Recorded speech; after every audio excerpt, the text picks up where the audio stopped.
ground. Game-breaking receiver Santana Moss can take it to the house, and quarterback Kenny Kelly, he can go to battle with those men. Pittsburgh coach Walt Harris, he's got reason to cheer too, after developing David Priestley into an outstanding quarterback, throwing to Lateef Grimm and Antonio Bryant. Pittsburgh and Miami next.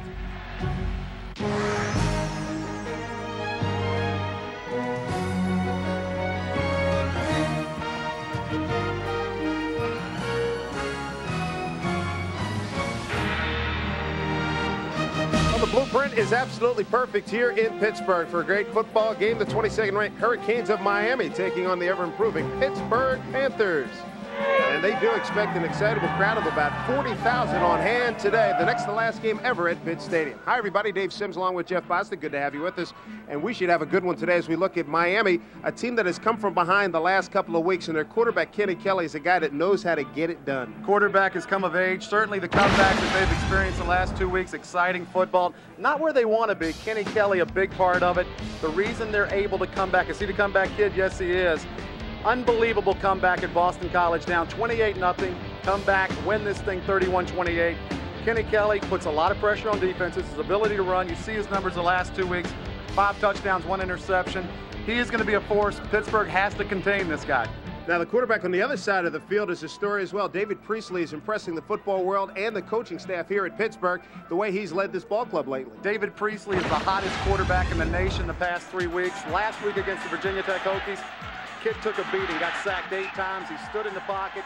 He gained respect of his coaching staff and his fellow players. Over 400 yards passing against the #1 team in the nation defensively. Look at his numbers the last 3 weeks. Over 1,000 yards passing, 6 touchdowns, 1 interception. Priestley is the Panther quarterback.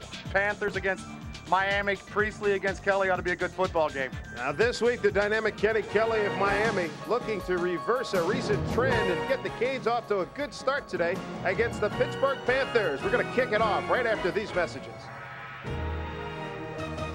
You by John Hancock, worldwide Olympic sponsor. Insurance for the unexpected. Investments for the opportunities. Buick. Isn't it time for a real car? Citgo. You know a neighbor when you see one. Citgo. You know me.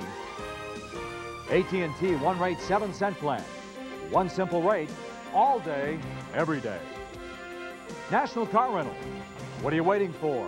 Let's go. And by Prestone Antifreeze.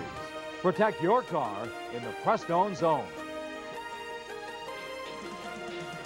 Marvelous day here in Pittsburgh for a college football game. It's number 22 Miami taking on Pittsburgh here at historic Pitt Stadium, the next to last game ever.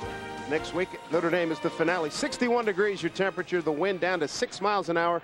Partly sunny and breezy, the forecast. To the third member of our broadcast crew, sidelines now, John Sanders. David, thank you very much. Of late, Pitt coach Walt Harris has borrowed a phrase from one of the fans, and that phrase is, there is no quit in Pitt, and they have shown that. Their 4 losses by a combined total of 27 points. Those opponents are 27-5 on the season. Pitt has certainly hung tough. Remember, the losses to Penn State and to BC came in the final 2 minutes of the ball game, but the Panthers know they need to win 2 out of their last 3 to have bowl hopes. Miami actually controls its own destiny. They are 2-0 in the Big East Conference. If they win out, and that's a huge if, they could be in the bowl championship series. It is a huge game for Walt Harris and also for Butch Davis. Gentlemen, have a good afternoon. All right, thank you, John. You too. There's a look at Walt Harris, who'll celebrate his 53rd birthday this coming Tuesday in his 3rd year at Pittsburgh. And Butch Davis, 47 years old in his 5th year at Miami. Been an interesting last couple of weeks for Butch and crew. Let's see if they can get off to a good start. They won the toss. They deferred. They're going to kick off. Here comes Andy Crossland putting his foot into it, kicking it to Torrey Cox about 5 yards deep in the end zone, and he'll keep it right there. The Pitt Panthers will put it in play from their own 20-yard line. Talk about Pittsburgh of late. First guy that should come to your mind is David Priestley. He's been marvelous of late. Look at the numbers on the season. He's got 1,206 yards the last 5 games. That's not bad. 59% on his completions. Just 2 picks. Career high last week against Virginia Tech, 407 yards. First play from scrimmage. And they will put it on the ground, and nothing happening for Nick Goings. Nick Goings got stacked up immediately by Chris Campbell, the sophomore from Mount Pleasant, Texas. Starting lineups for Pittsburgh: Kevin Barlow. We'll see a lot of him this afternoon. Top rusher on the ball club. Antonio Bryant, Lateef Grimm, one of the best pass catching duos in the country. Ethan Weidel out of Lebanon, Pennsylvania, 3-year starter, coming off a shoulder surgery last year. Let's look at Bryant.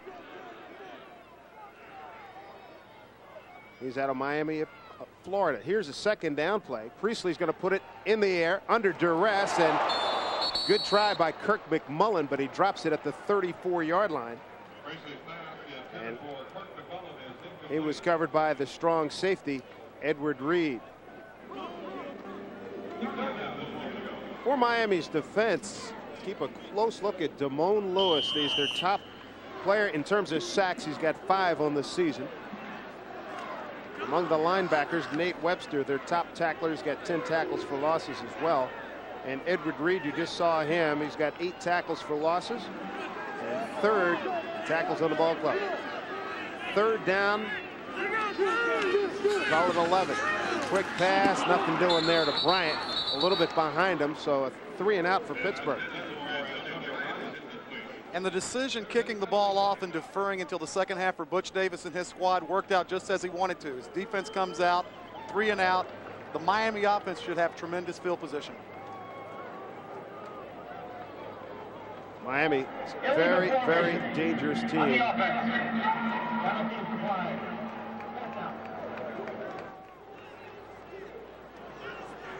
So penalty decline is against Pittsburgh. Greg DeBolt is going to punt it away, averaging 40 and change per under some pressure. Decent kick.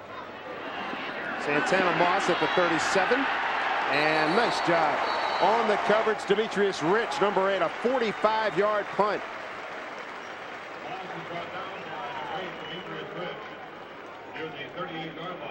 So here comes Kenny Kelly leading the Miami offense onto the field. His numbers, almost 1,600 yards. And Butch Davis was telling us the other day, hey, guys, you're allowed to score early and in the first quarter. And they've fallen into a rut, getting off to slow starts, putting themselves behind. They've got good field position, need to take advantage of it. Haynes will come out of the eye. Kelly going to throw it, and it knocked down.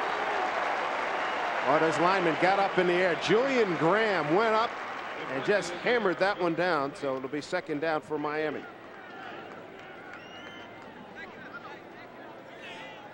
Kenny Kelly joined by James Jackson. Hurt his hip last week against West Virginia. Good to have him back. Santana Moss, dangerous receivers, got 5 touches on the season. And Richard Mercier, the best offensive lineman, one of the best in the country. He's out of Montreal, Quebec, Canada. Second down and 10. Ball's at the 38-yard line.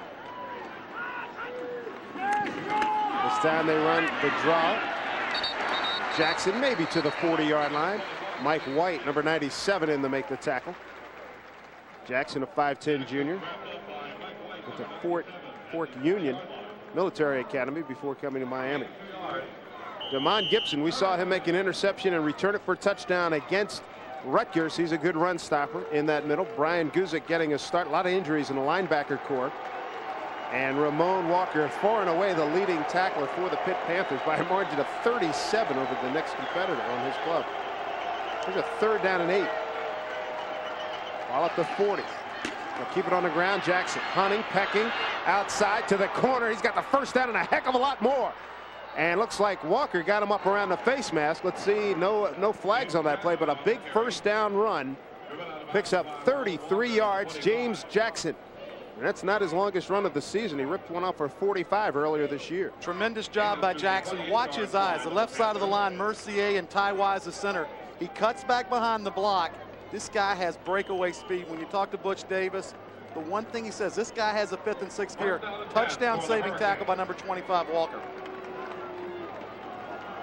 Good run by the Canes to get things going here inside Pitt territory now. That's what Jackson's done this year.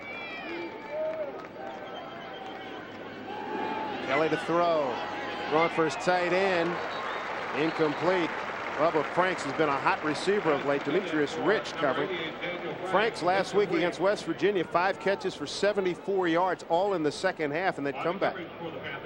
And he is the prototype tight end. When you look at college football, 6'6", 260 pounds, runs about a 4.7 40. And the one thing the coach has said, great blocker, but can make the circus catches. It's one heck of a combination. Coach Davis and company had a great tight end. You got Reggie Wayne and Santana Moss on the outside. Gets in trouble.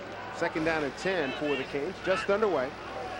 Kelly making a switch at the line of scrimmage. Play clock at 3-2. He gets it off. Jackson did well to get a couple of yards. Kareem Thompson, number 22, got him stumbling. And we've got Pitt players slow to get up. I believe it's Julian Graham. You know, yesterday afternoon when we visited with Larry Coyer, the defensive coordinator with Pittsburgh, I said, Coach, do you do anything different with Moss and Santana on the edge? He says, we're not going to change anything. We're going to stop the run. That's going to put a lot of pressure on our cornerbacks. So we're going to see how Pitt's cornerbacks hold up today. First time out of the gun for Kenny Kelly. James Jackson's run the ball very effectively. 3 carries, 35 yards. 33 on the one play. Kelly, here's where he's dangerous as well. On the run, throws, and he's got Santana Moss. That's good for first down. Down to the 13-yard line. We talked about the wide receiving prowess from Miami. Santana Moss, number 6, simply runs an out. Number 31, Hank Poteet. Good to see him in the lineup. This is where Kenny Kelly can really hurt you. Rolling out of the pocket. If you're a defender, do you come up and support the run? Moss does a good job of coming back to the football. Look at the cushion number 31 Poteet allows. Easy throw, easy catch, but you have to give these guys respect. Moss runs a 4.3 40. 4.3, folks. That's fast. Yes, it is. And very proficient in the red zone. We've got Andre King, top of your screen, number 84. Kelly will give it to Jackson. Finds some room, right side. Took a blow at the 10-yard line. Ramon Walker. Now you see why he's the leading tackler for Pitt. That was a major league hit. Ramon Walker, a redshirt freshman, 5'11", 190 pounds. Larry Coyer, the defensive coordinator, foaming at the mouth when he talks about this. If Walker continues to hit people like this, by the end of the game, he'll be 5'9". It's amazing what happens. The longer you play this game, the shorter you become. Big hit in the secondary. 8th play in this drive coming up. Gain of 3 on that last one. From the 10-yard line. Miami's been driving from its own 38 after Pitt to the 3 and out. Kelly looking, slant, gunned it, incomplete. Demetrius Rich covering. They tried to get it to Reggie Wayne on the quick turn in. Kelly 1 out of 4 passing thus far. This is a situation, if you're Miami, flood one side of the field. You got the wide side to the left. Load the offensive formation to your right side. Put a Santana Moss on your left. Go man-to-man with your cornerback. And when you talk about Miami receivers, you know, Reggie Wayne, 6'1". Santana Moss, 5'11". Tall receivers, Pitt's corners a little bit short. That's exactly what they've done. Look at the bottom of your screen. Miami 2 of 2, 3rd down situations. Bootleg, a lot of room. Kelly throws, knocked down. Well defensed by Ramon Walker. Walker was leaning towards his left and broke back to the right, made a heck of a play. Kelly could have taken it home for himself. I'm surprised he really didn't challenge the Pittsburgh defense, trying to make it look more like a run. Watch this play action. Watch the movement of the linebackers. Look at him. They're still running. Right there, if he delivers the ball earlier, he's got a touchdown. Ramon Walker with a touchdown-saving play. 28-yard attempt by Andy Crossland, who's 7 of 13 on the season. Left footer, the hero of the BC game a couple of weeks ago, knocks it through. So Miami takes a 3-0 lead here at Pittsburgh. Take a timeout with him. Kenny Kelly engineering the opening scoring drive. Andy Crossland with the kick. And Miami's on the board, leading 3-0. Canes, they've got a lead here. Jeff Bostic, 3-0 early on here in the first quarter. And take a look at a flashback to a great moment in Pitt recent football history. They knock off Miami by the score of 21-17 a couple of years ago. Pittsburgh And Miami, they've played tough here the last few games. 3 of the last 5 games have been decided by 5 points or less. And the Canes, the last 2 trips here to Pittsburgh, averaged just 17 points. And in 1997, did you notice that Miami was also ranked number 22 in the nation? If you look at the coaches' polls this week, guess where Miami's ranked? Stand by for just about anything. Crossland, boy, I tell you what, really hammered this one into the end zone. Cox drops it, does the right thing, takes a knee, and Pitt will put it in play from its own 20 once again. So Cox yet to register a kick return. Hank Poteet usually does a lot of that, but Hank's playing today with some sore ribs. Priestley will have long field to drive here for the Pittsburgh Panthers. Pretty substantial performance by Mr. Priestley. It was so substantial that the Pittsburgh coaching staff named him the defensive player of the game. That's right. Kept that defense off the field for a long, long time. Making a switch at the line of scrimmage. There's the play clock winding down. Blitz backside, throws, and incomplete, trying to get it to Grimm. Backside blitz. Dan Morgan on the blitz, number 44. Marquise Fitzgerald covered. Priestley off to a bad start. He's 0 for 3. Morgan had a free run here, Jeff. The one thing about college football, Butch Davis is smart enough. After watching the tape from Virginia Tech, you know what? Pressure your quarterback. Dan Morgan comes clean. Your left guard, Downey, you got to put a helmet on people. You can't let them get free shots at your quarterback. And believe me, Priestley took some shots last week. He was sacked 8 times, left the game. In total, Virginia Tech registered 9. That's not unusual when you say injuries and sacks when you bring up Virginia Tech. Not at all. Second down play. Blitz picked up, slings it down the sideline, no good. Trying to get it to Lateef Grimm. And if you look at Priestley right now, he's almost like he's shell-shocked early in the game. And you remember last week's game. As much as you want to forget it, he had a career day, threw for over 400 yards. His feet right now. If you're a quarterback, sometimes you get too used to getting hit. Get back in the pocket, go back to mechanics. You've got to set your feet to deliver the pass. Walt Harris talked about David Priestley really growing up last week.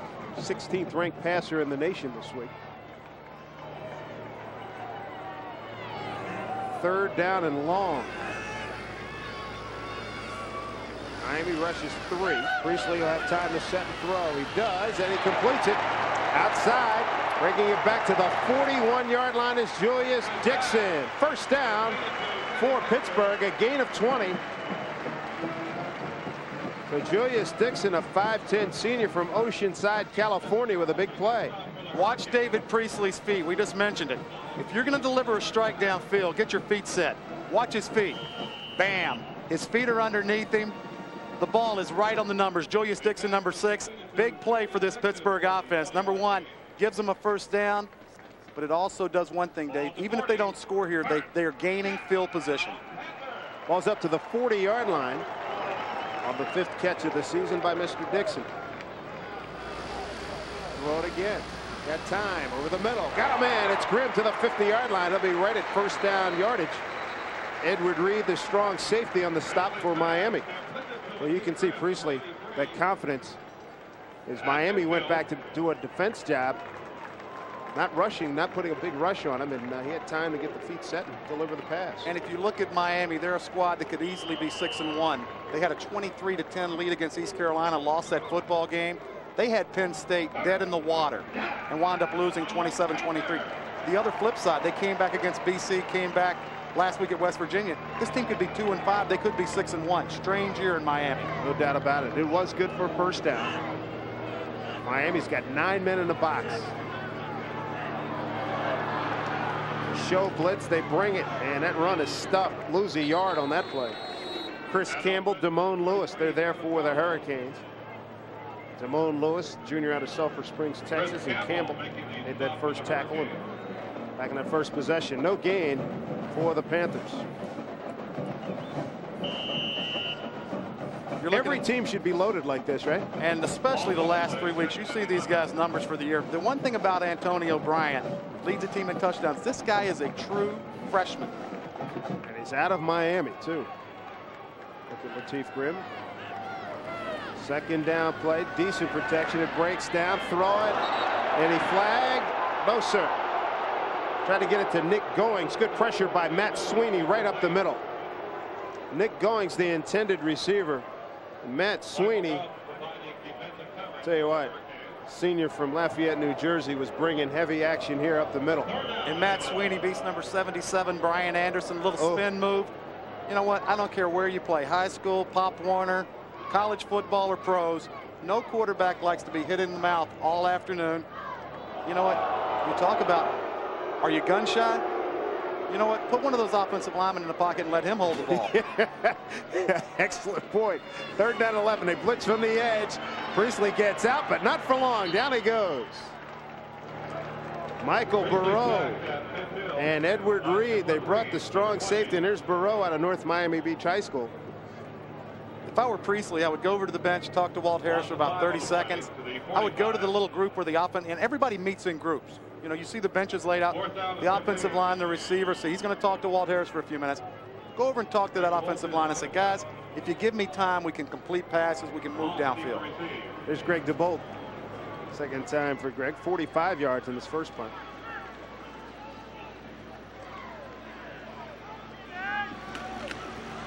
He's got time. Great punt. Hanger. Fair catch made at about the 6-yard line by Santana Moss. Mental mistake right there. 47 yards on the punt. You're exactly right. If you're a punt returner, coaches will tell you line up on the 10-yard line. If the ball goes over your head, let it go. And a flag is against. I'll check that now.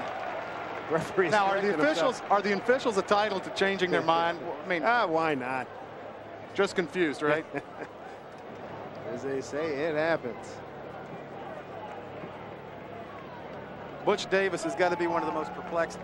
After the play, dead ball, late hit on Miami. Half the distance to the goal, first down. So the mistake you talked about is compounded by the penalty. So they're going to have their backs right on their goal line. 3-0 Miami. Canes ball when we come back. Be careful inside its own 5-yard line. Watch number 7 for Miami, Al Blades, pushing on Scott McCurley. I'm sorry, folks. No harm, no foul. But if you're Al Blades, what do? You go over to the coach and you demonstrate, well, coach, this is what I did.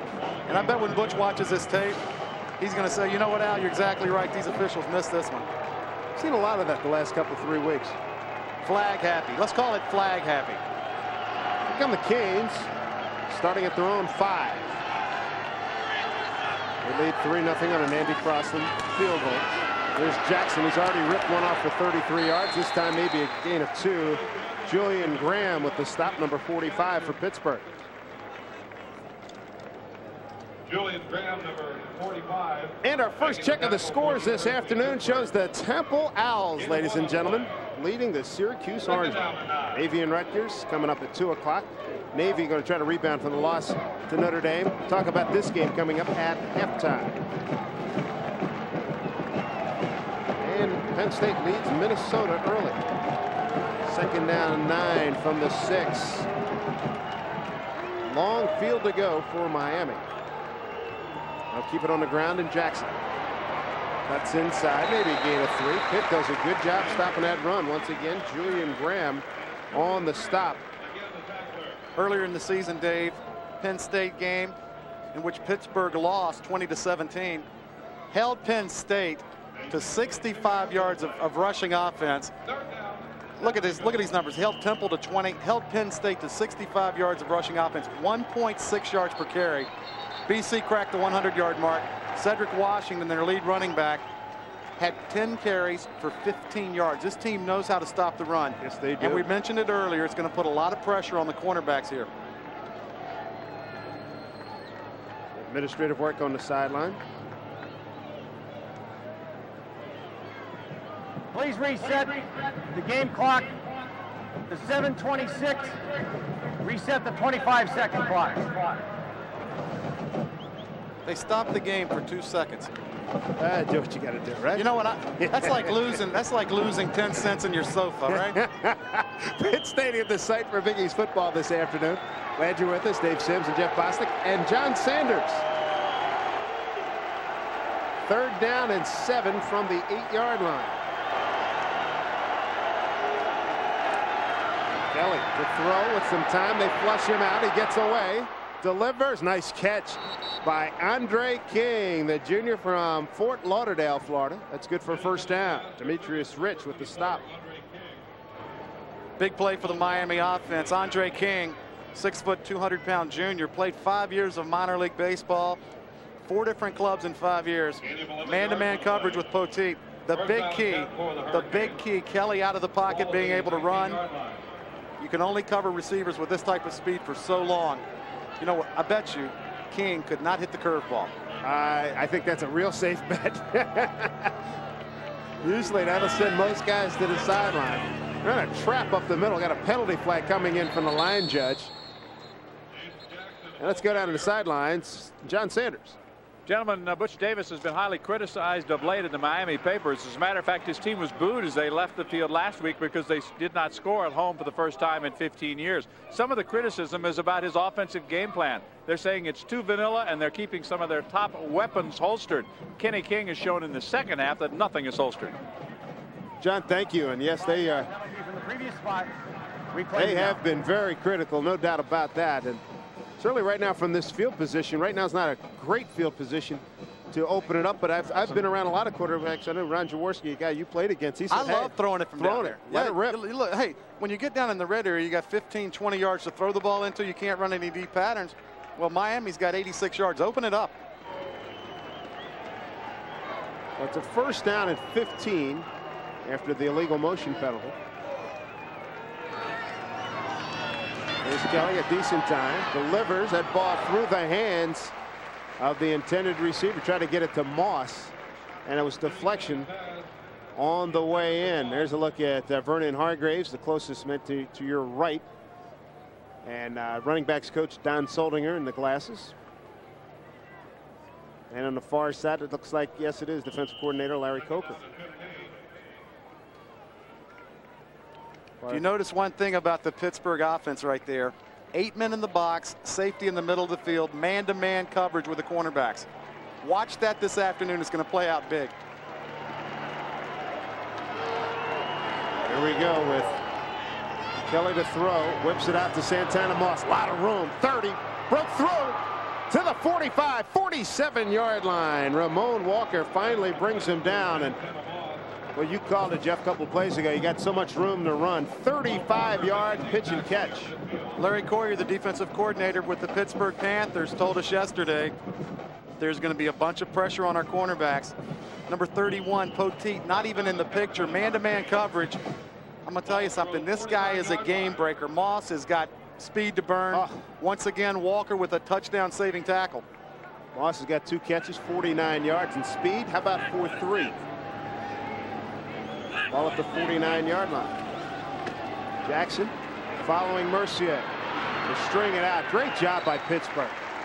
Outstanding work as they strung that play out. Seth Hornack, number 26. And they had some help from Ryan Gonzalez, who's in there. Ryan's going to play about 20 or 30 snaps today, coming off a knee injury. And the play was really made by number 94, Damon Gibson. You got to field make Jackson bounce. When you run the counter play, one key. It's got to hit inside the tight end. If you can make them run wide, no luck. Miami in total offense, ranking quite high in the Big East Conference. Virginia Tech is number 1. Fulcher went in motion. Throw it to the other tight end. Frank's got a hand on it. Couldn't bring it in. Gonzalez covering for Pittsburgh. Not a bad double threat here for Miami with Moss and Franks. 8 touchdowns between them. Almost coming up on 1,000 yards. And what a combination it gives you when you've got 2 receivers like Wayne and Moss, and then you add in a guy like Daniel. Bubba Franks, I got to get Bubba in. That's right. You know what? When you're 6'6" and you're 260 pounds, you got to be a Bubba. Well, we'll keep an eye on Bubba, number 88. Lined up tight, left side. Double wides to the left. Play clock at 1. They just get it off. No, they didn't. No, they didn't.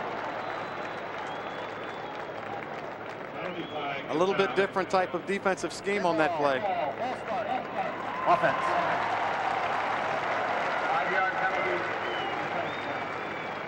That type of coverage, you saw two safeties in the middle of the field. They're going to try and double the wide receivers, and they're going to try and slide someone out from linebacker position to hit the guy in the slot. A little bit more conservative there. Obviously, when it's 3rd down and forever, it's 3rd down and 17. 3 penalties for Butch Davis's club for 14 yards so far. And penalties have really hurt this squad in the games that they have lost. Huge. Kept a lot of opposition drives going. It set up touchdowns and field goals. How far does Butch Davis walk during the course of a game? He's in pretty good shape that way. 3rd and 17 from the 43.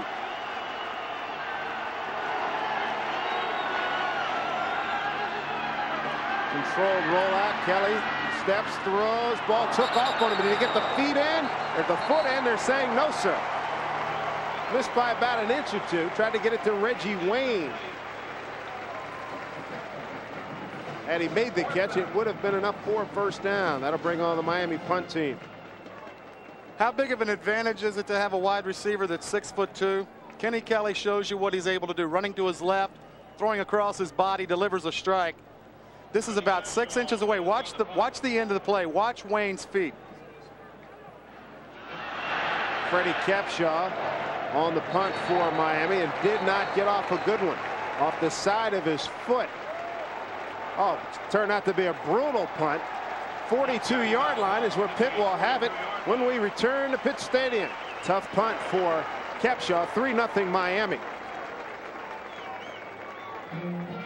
4.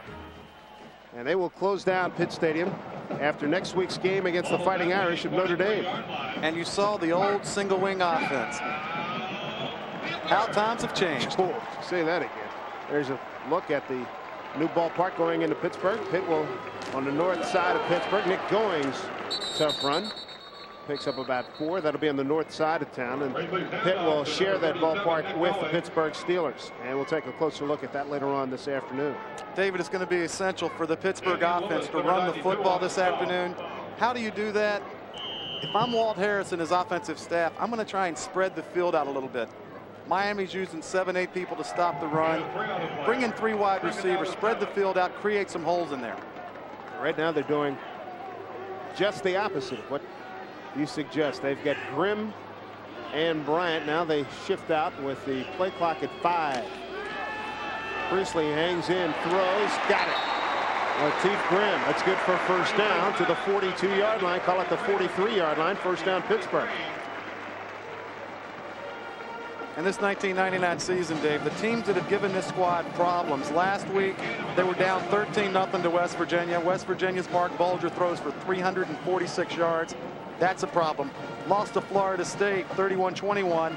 Florida State puts 332 yards up on them. East Carolina throws for 328. Do you see a pattern here? Yeah. Priestley is on a roll. But I still believe they're going to have to run the ball to win this game. From the Miami 43, little fake.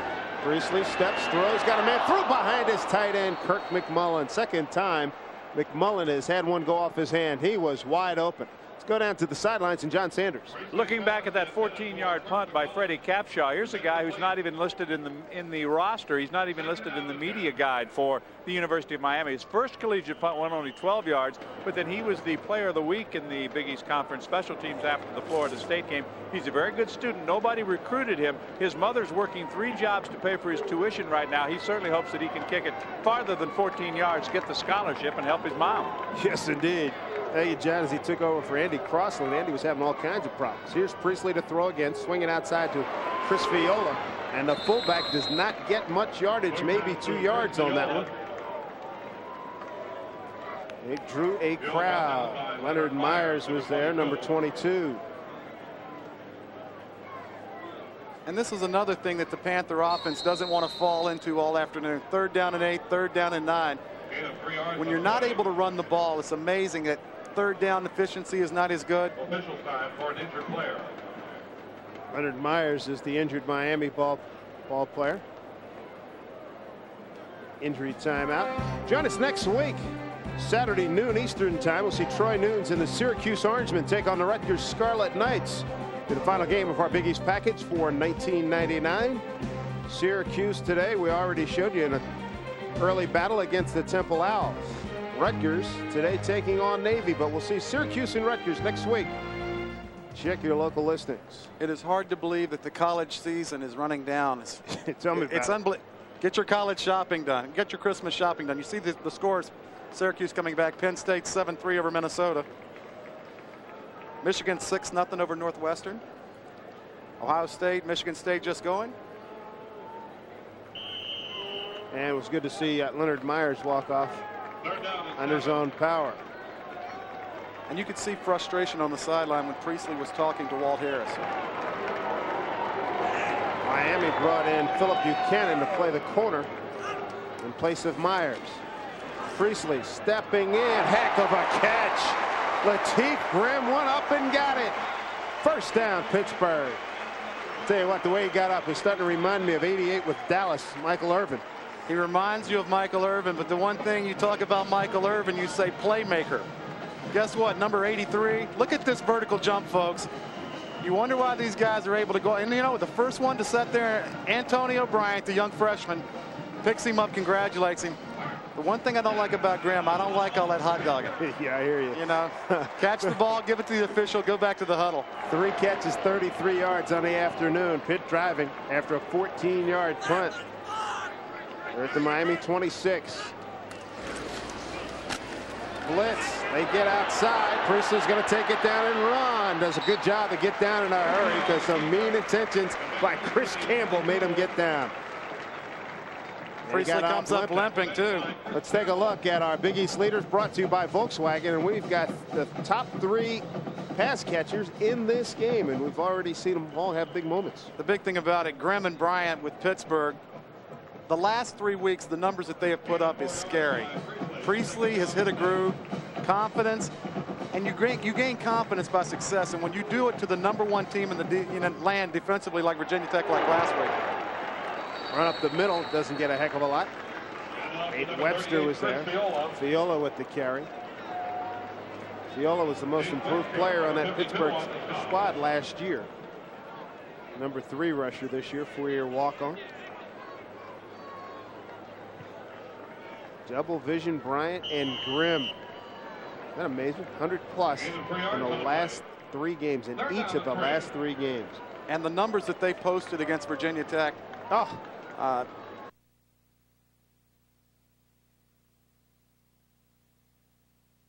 Slant over the middle. Pass is caught by Bryant. That's good for another first down. A little square in right over the middle, and Bryant caught it. Quick delivery by Priestley. Looks like he's ailing a little bit. Priestley's beat up. He's a little bit sore from last week's game. Antonio Bryant does a good job getting off the line of scrimmage. Number 8, Mike Rump. You know what? I'm glad to see Rump back playing the way he was early in the year. The Penn State game. Gives up a 79-yard touchdown. It costs him the game. Look at this, guys. 33 of his 45 receptions have gone for first downs or touchdowns. That's big time. True freshman. That is awesome. They split Goings out wide to the right. Priestley throws over the middle. Picked off by Nate Webster. 15 to the 20. Showing some nice skates here. And Webster brings it all the way back to the 38-yard line. Chris Fiola hustling back makes the stop. Simply a poor decision by David Priestley. Plenty of time in the pocket. You look at last week, Miami's opportunistic defense. 4 interceptions against West Virginia.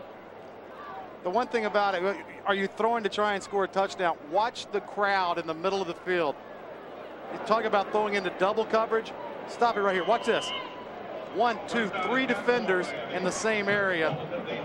Tried to get it to Grimm. That's the one thing about football. The football's not on a string. You can't bring it back like a yo-yo. He cuts it loose and he realizes he has made a mistake mentally. Good running by Nate Webster on the return. Kelly, a little play action. Flush him out. He'll take the sack back to the 29-yard line. Gerald Hayes, number 51. Pitt needed that. Larry Coyer, the defensive coordinator, so excited about seeing Gerald Hayes and Brian Guzik, 2 freshmen. The only thing I can tell you about freshmen, you don't know exactly what they're going to do in their first couple of games when they play. Larry Coyer made 1 point. Do it full speed. Gerald Hayes will do it full speed. Guzik will do it full speed. He's a freshman out of Patterson, New Jersey. 8-yard, 9-yard loss, second down and 19. And they throw it to Jackson. He gets away. Picks up a block. Penalty flag. And Jackson gets back close to the original line of scrimmage. I believe that play is going to be called back. Mercier holding his hands up in the air saying, hey, it wasn't me. And defending in the flat on Jackson was number 55, Ryan Gonzalez. And you see the effects of being off, 3 or 4 weeks with a knee injury. We watched him yesterday in the walkthrough, carrying around that big knee brace. Doesn't look comfortable with it. Seemed like he was waiting on Jackson to catch the ball. Illegal block below the waist. Mercier certainly doesn't agree with this. 62 is Mercier coming out, and he got Gonzalez. By the offense, 15 yards from the spot of the foul. Repeat the down. The going rule, if you're an offensive lineman, if you can see the nameplate on the back of his jersey, don't hit him. How highly was Richard Mercier thought of? The CFL squad, the BC Knights, drafted him last year, the 15th pick, as a junior. Strong. Boy, it's almost like trying to travel I-95 right now in rush hour. They got 2nd and 34 from the 15. It's the BC Lions. Lions, Knights, Lions, Tigers, Bears, one of them. The BC Lions.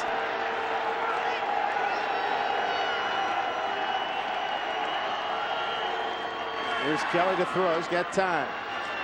Everybody go deep. That's caught. Let's see. Out of bounds was Reggie Wayne. Demetrius Rich covering. That's the final play of the first quarter. First 15 minutes in the books. And how about this? If you're a Miami fan, you got to be surprised that Miami leads at 3-0. We're coming back to Pittsburgh in a moment. Quarter turned in by number 52, Nate Webster. Big interception return to the 38-yard line as Pittsburgh was going in for the score. David Priestley with the throw, trying to get it to Latif Grimm, and Webster steps in and makes a big play. He made a huge play, but the big key, Dave, when you're down in the red area, be smart with the football if you're the quarterback. So here we go to start the second quarter. 3rd and long after 37 yards on that return, that interception return by Webster. They run James Jackson. Breaks a few tackles, fights his way to the 20-yard line. Ryan Gonzalez brings him down. Pittsburgh's going to force Miami to punt again. You look at the Buick first quarter stats. Watch the rushing yards. Pittsburgh, 2 yards rushing, not going to get done. That's going to be the key. The other one, that one turnover. Turnovers will be big in this game.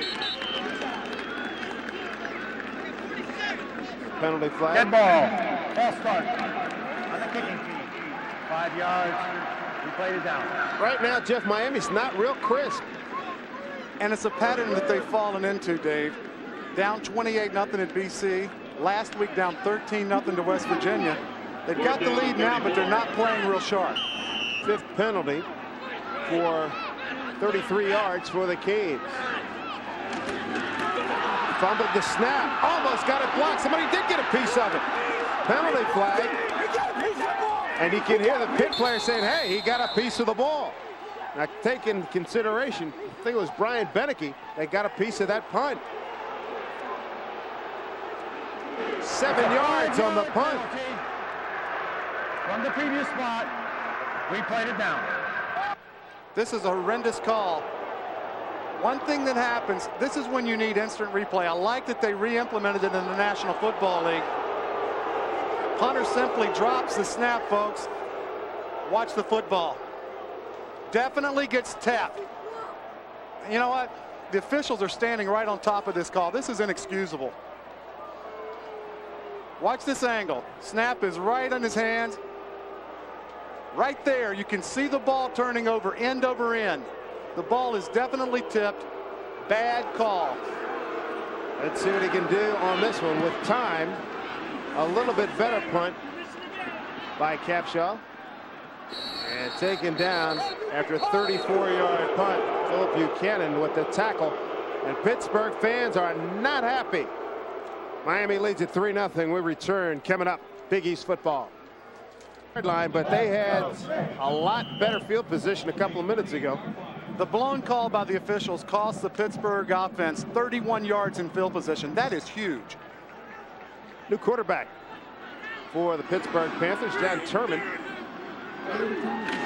Turman's in the game. He started 5 games. Kevin Barlow, first time we're seeing him. Campbell makes the stop for Miami. John Turman at quarterback, 6'4" junior out of Walnut Creek, California.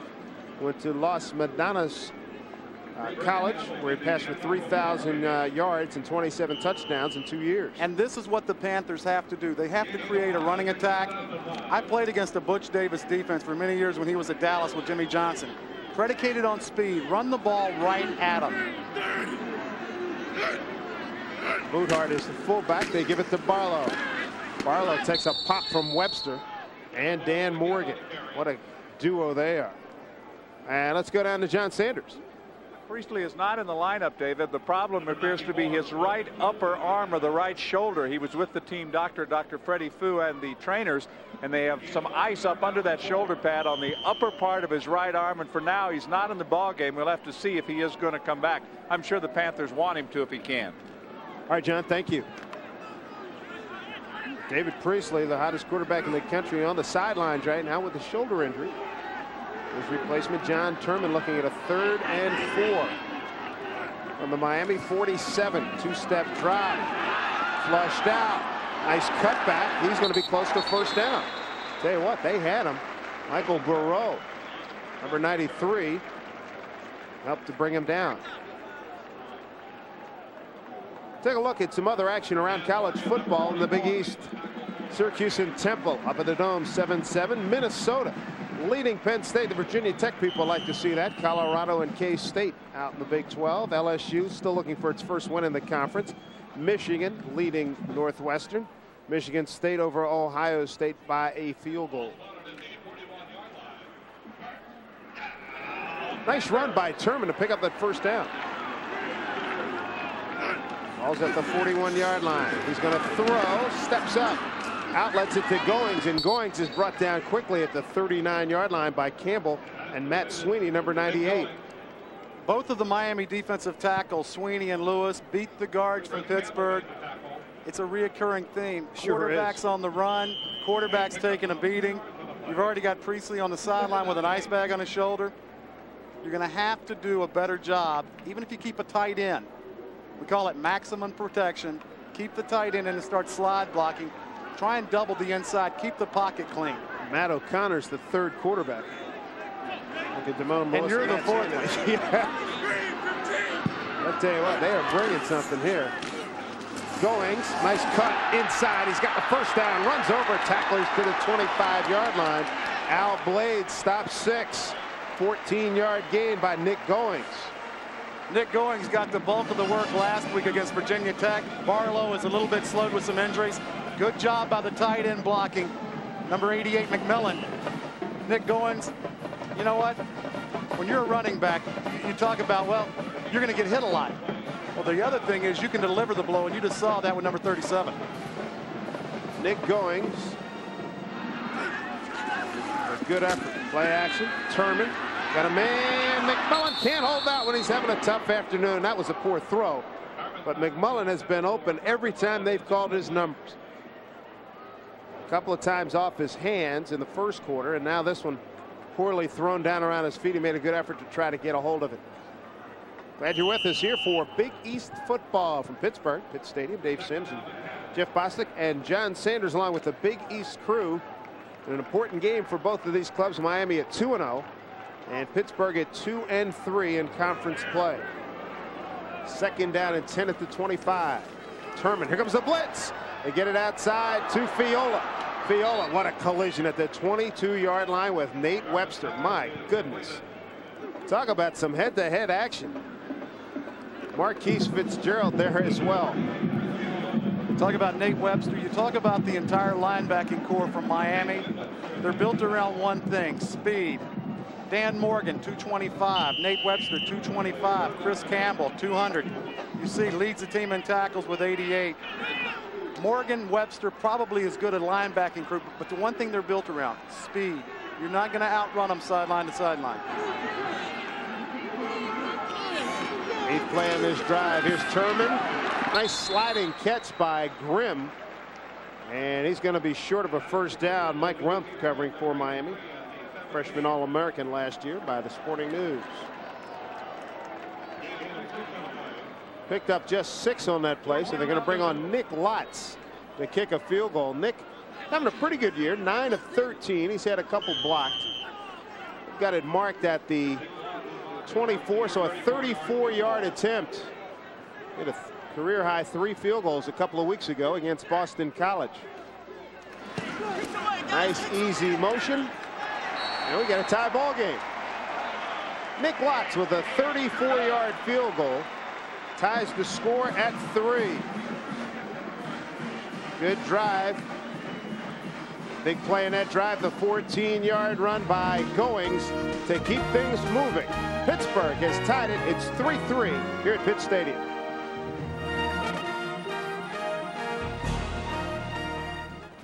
The number 1. Welcome back, everybody. 3-3 ball game here. 9:55 to go, second quarter here at Pitt Stadium. Nick Goings with a big play. Nick Lotz with a 34-yard field goal, making him 10 of 14 on the season. And you can see the offensive line huddled, talking to their coach. That's going to be the key for this Panther offense. You're going to have to solidify your pass protection. The one thing I like seeing that last drive, ability to run the football. Lotz puts his foot into it.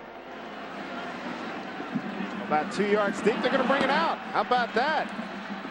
And a nice looking run. Runs into his own players. Edward Reed with a strong return.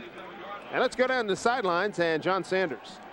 Dave, I'm standing right where Jeff said I would be, right behind that offensive line. They are working hard. It's got to be a little bit of an uplift that they got 3 points out of the drive with Turman. The situation with Priestley, it is a bruised upper right arm. He may play again. They're going to let him rest a while, check it out, and maybe he'll be back with his offensive line. The other problem for the offensive line, Eric Weidel, bothered by a migraine headache. He was not in that last series. He's on the bench. All right, John, good information. Thank you very much. From the 27-yard line from the Hurricanes. Show blitzed. It's picked up. Kelly's got time to throw and throws it away, trying to get it to Reggie Wayne. I think I played about half the games that I competed in with a headache. If I didn't have a headache before the game, I would get one during it.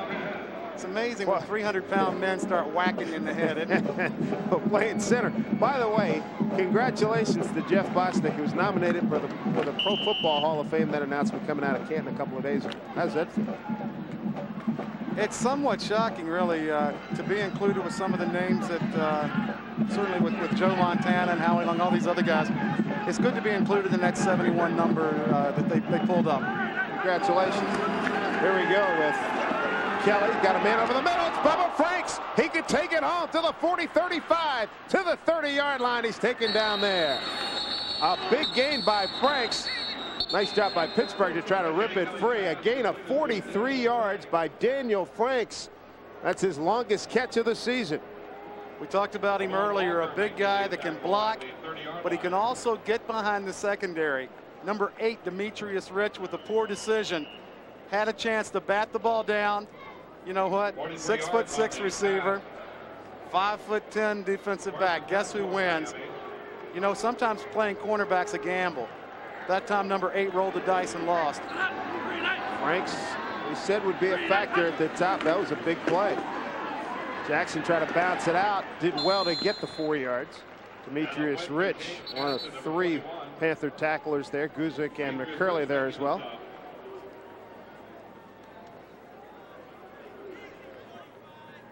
Later on today, available on ESPN Game Plan, more college football. Some good matchups. Georgia Tech with Joe Hamilton. You'll see A&M in Nebraska. See Drew Brees in the Purdue game. Washington and Marcus Tuiasosopo, and BYU against San Diego State. For more information, visit online at ESPN.com. Tuiasosopo, that's a mouthful, isn't it? Tell you what, he's a heck of a player. I played against him. I got a headache from him too. Yeah, against his father. Yeah, exactly. Manu. Here's James Jackson. Boy, it found like he was in quicksand. Looked for a hole, tried to bounce it outside, nothing happening. Demetrius Rich was there. Julian Graham as well. Both guys have played well. When we talked with the offensive coordinator from Miami, Larry Coker, the one thing that they stressed, you know what? This is a tough football squad to run the ball against. The other thing that is a big compliment to Walt Harris and Larry Coyer, they are very well coached. Yes, indeed. Boy, he stressed that. And even in their walkthroughs on Friday, Larry Coyer, you know, you have to like the way he coaches football. He's football 24 hours a day, 7 days a week. But, you know, his guys perform on game day. That they do. Pittsburgh, check that, Miami 3 of 6 on third downs today. Will McPartland, number 35, is in the game. First time we're seeing him. Kelly. Flush. Look at that speed. What a dimension. He's going to pick up a block here. Way back. He's still looking like Fran Tarkenton. Look at this. All day to run. He finally goes down. McCurley got him at the 32-yard line. That play must have lasted 40 seconds. This was a 2-yard loss, but this was as exciting a 2-yard loss as you want to watch. How much excitement does a quarterback bring that has the ability to scramble? And you know what? If you're a defensive player right now, you're exhausted. Thankfully, it's fourth down. That's right. The last thing you want to know, quarterbacks do it again. You know, defensive linemen hate chasing quarterbacks like this. That's right. And if you're not familiar with which we speak, see old films of Fran Tarkenton in his prime. Tie ball game here at Pittsburgh. 7:24 to go. We return in a moment.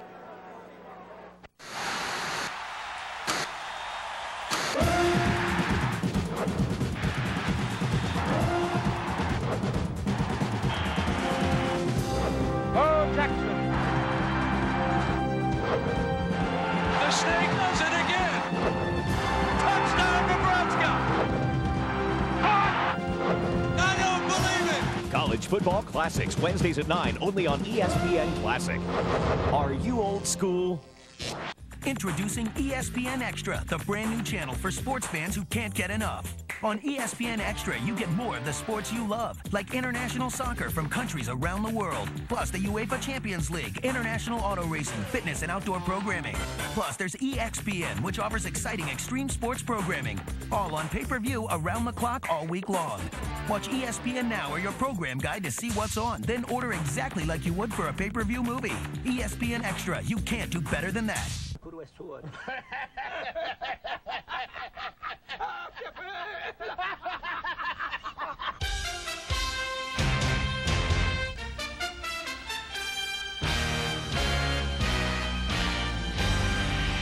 Dallas, Minnesota, Monday night at 9 Eastern, 6 Pacific.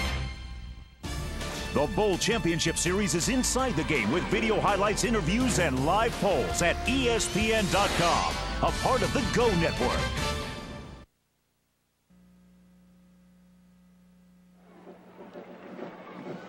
Welcome back, everybody. 3-3 ball game. 7:39 to go here in the first half. Andy Crossland, check that. Kelly's still in the game. So on this 4th down and 12 from the 32, if Crossland were to go for a field goal, it would be a 49-yarder. So the Canes will go for it. And the Panther defense is happy that they called the timeout, believe me. Everybody got a chance to get some win. Miami on the season, there you have it, 57% conversion.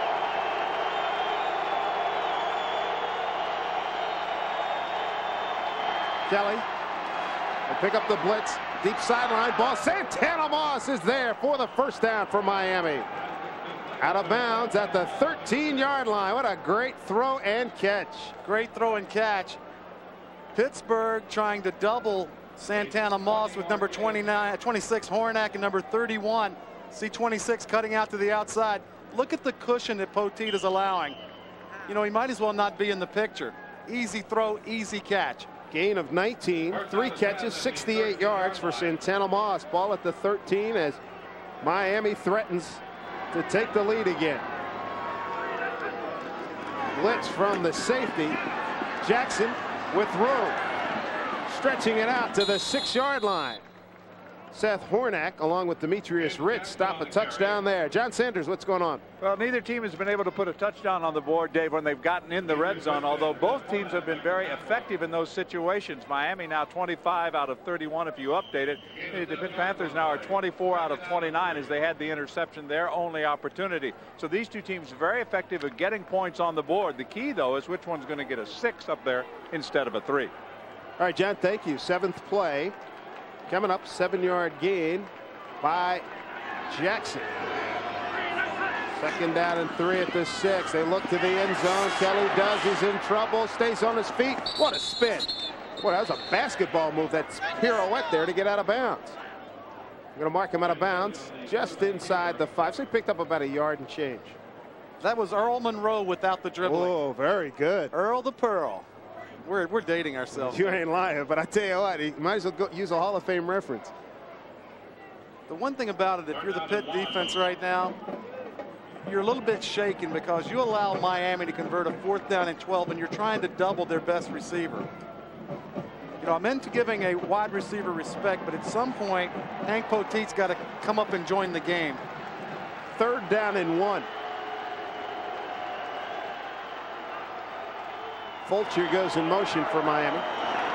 They're going to run it. Jackson, corner. He's knocked out of bounds at the 1-yard line. Ramon Walker delivered the blow and prevented a touchdown. Tremendous block by the left guard, Richard Mercier. We've talked about him. Watch number 62. Watch this block. This is capsizing. This is when you take the defender, pick him up, and throw him backwards. Tremendous job. Watch 14 right there. Mark Ponko, completely good game-saving, touchdown-saving tackle by Walker. What a block by number 62. Jackson, 12 carries, 55 yards, running behind Mercier and company. Kelly wedges his way in for the touchdown.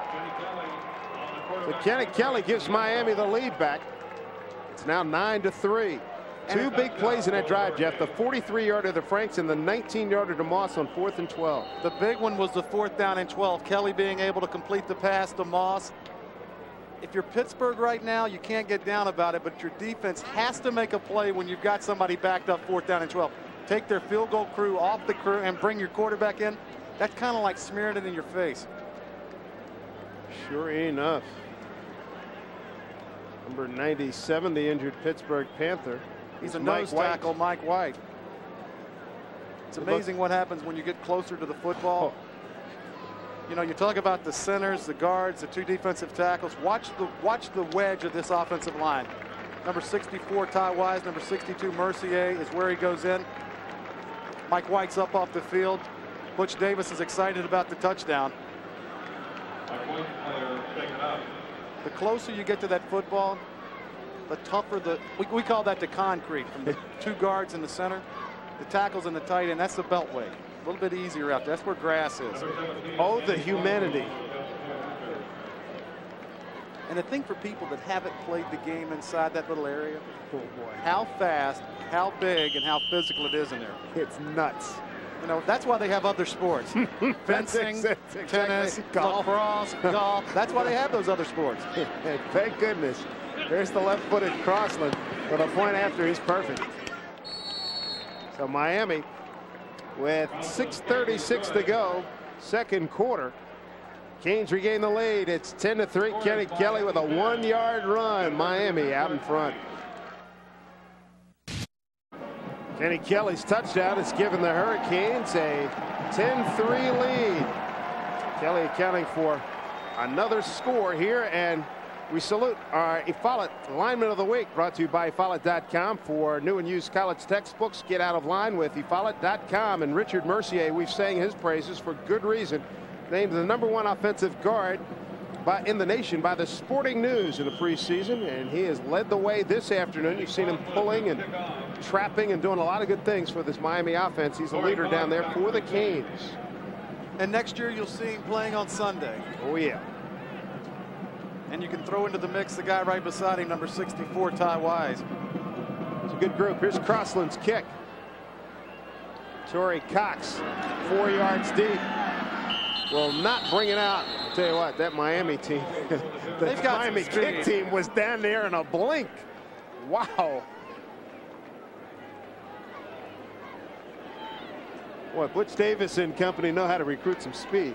They know how to recruit some speed. You see the ice pack, different type of deal.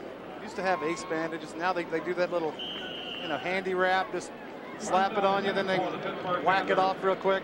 I don't think we're going to see Priestley back this afternoon.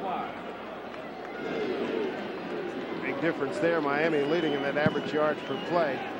Pitt would like to see Turman get back to the form he showed against Penn State. This time he's going to bring it down. Running, does a good thing. He gets down at the 29-yard line because Chris Campbell was closing fast. And what a job by number 52, Nate Webster, pursuing this play. 6 foot, 225-pound junior. The tight end for Pittsburgh, Kurt McMullen, number 88, 6 foot 4, 260. He had a KO shot on Webster. Unfortunately, Webster was the hammer, not the nail. You do the conclusion, okay? Turman, as we mentioned, he went 19 of 35 with an interception, 316 yards against Penn State in a 20-17 loss in game 2. They run the fullback Fiola. He gets the first down. Michael Burrow with the tackle for Miami. So with 5:44 to go, Jeff, looks like they're you were advocating slug it out with Miami, run it at them. Is this going to be the opportunity here? This is where they're going to try to take advantage of that? Well, you're going to have to gain some yards on first down. If you gain 3 or 4 yards on first down, be happy. What that's going to do is going to allow you to take the safeties and bring them up a little bit. Then you can take some shots with Grimm and Bryant. Get inside the huddle of your favorite Big East team. Go online at www.bigeast.org for all Big East information. Turman steps out of trouble. Takes it down, stumbles to the 35-yard line. Matt Walters, freshman from Melbourne, Florida. 6'5", 250. Freshman. And it started with Michael Burrow, number 93. He gets around Weidel, who's back in the game. He's the one that puts the initial pressure on Turman. It's amazing to me, these young men, 275, 280 pounds, and their ability to run, to cut, to turn, and just the speed of the game. It's nothing anymore to see defensive linemen that are 280, 290. Guys are running 4.8, 4.9 40s. Amazing. Frightening. Again, another good reason to be up here, Jeff. Second down, it's 7 at the 35. Or to hold. Here's the blitz. Turman gets out of it. Looking for Grimm to turn it upfield. He finds number 86. First time we've seen him, Lamar Slade, today. That's the 5th catch of the season for Lamar, the freshman out of Yorktown, Virginia. 17 yards on a pickup, a first down for Pittsburgh. And we saw Turman about 4 weeks ago, and I wasn't impressed with him. I've been impressed with his poise this afternoon. Number 86, Lamar Slade, simply finds an opening in the zone, sits down. Good job of going down on the turf and getting the ball. The point you made about Turman's a good one. He did not look nearly as poised a couple of weeks ago when we saw him. It's amazing what happens when the coach puts you on the bench. Yes, indeed. Back to the ground game. Goings caught from behind. Dan Morgan ran the play down from behind. Had some help from Mike Rump. Look at the number of white helmets at the point of attack. 6 Miami defenders are getting in on that tackle. We talked about their speed. You look at number 44, Webster. You know what? This kid's amazing. Going to start. Broke his finger last week. Talked to the coaching staff, and he says, it's amazing he doesn't break. See his finger right there? See that big cast on his left hand? You know what? It's like a flesh wound.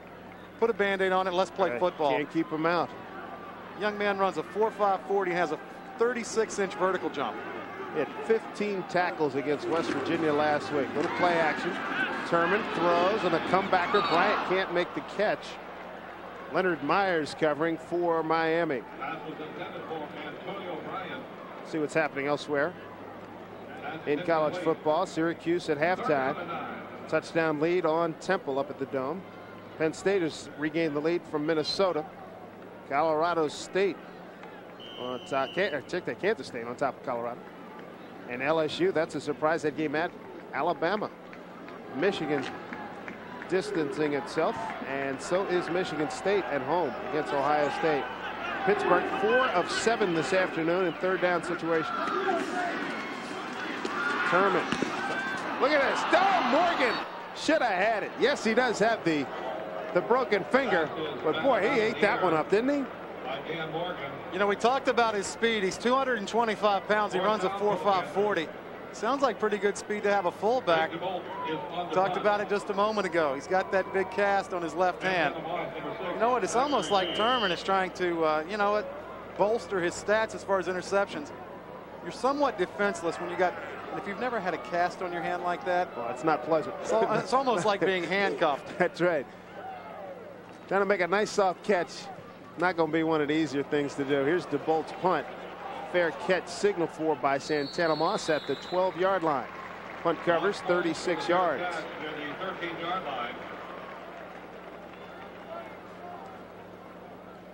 Santana Moss didn't let that one get over his head. Next week, join us. Check out the Syracuse Orangemen and Troy Nunes taking on the Rutgers Scarlet Knights at beautiful Rutgers Stadium in Piscataway, New Jersey. Noon start next week. Check your local listings. Get to see Dax Strohmeyer, one of our favorite players. A gamer. Exactly. Talking about a guy playing with injuries. Wow. We saw him, what, a couple of weeks ago. It looked like he was done. And the next time we went to Rutgers, there he was playing again. Here's Kelly. Got to get to the outside. Our first look this afternoon at Clinton Portis. Portis, when Jackson went out of the game last week against West Virginia, all Portis did was come in, rush it 17 times for 104, had a 9-yard TD catch and a 1-yard run. They love this freshman out of Gainesville, Florida. Recruited by Steve Spurrier at Florida. Spurrier wanted to make him a cornerback, and Portis says, no. You don't understand, Coach. I'm a running back. He may be a cornerback before it's done here. Got a lot of folks in the running back core. Ramon Walker showing blitz. Play clock at 4. The umpire, check that at Miami, did not like its situation and called timeout. Miami's got one timeout left. 3:02 to go, second quarter. Let's go down to John Sanders and find out what's coming up at halftime. Dave and Jeff, we're just a little over 3 minutes away from the National Car Rental Halftime Report. We'll have, of course, the National Notebook, a look at some of the big games coming up in college football on this Saturday, and they're all important when we turn to the month of November. The outlook for the Big East, and that includes the latest on Virginia Tech, as the Hokies will try to keep it going later this afternoon, playing in Morgantown against West Virginia. Of course, we'll have the first half highlights of this ball game. The two big plays, of course, by Miami that set up the only touchdown of the first half. The question is, I guess, can the Pitt Panthers regroup and get it going in the second half? It has been a Miami team that's been doing the heroics in the second half. It's going to be Pitt's turn, I think, this afternoon, gentlemen. All right, John, thank you. Take a look at the current rankings of the Bowl Championship Series. Florida State, Penn State, top two clubs. Look at Virginia Tech right there. And we'll take a look at the upcoming schedules of the top 3 teams. Do that at halftime. Somebody's going to get Penn State. I know we're in the state of Pennsylvania, and I know in Pittsburgh that there happen to be a few Nittany Lion fans and are listening to this.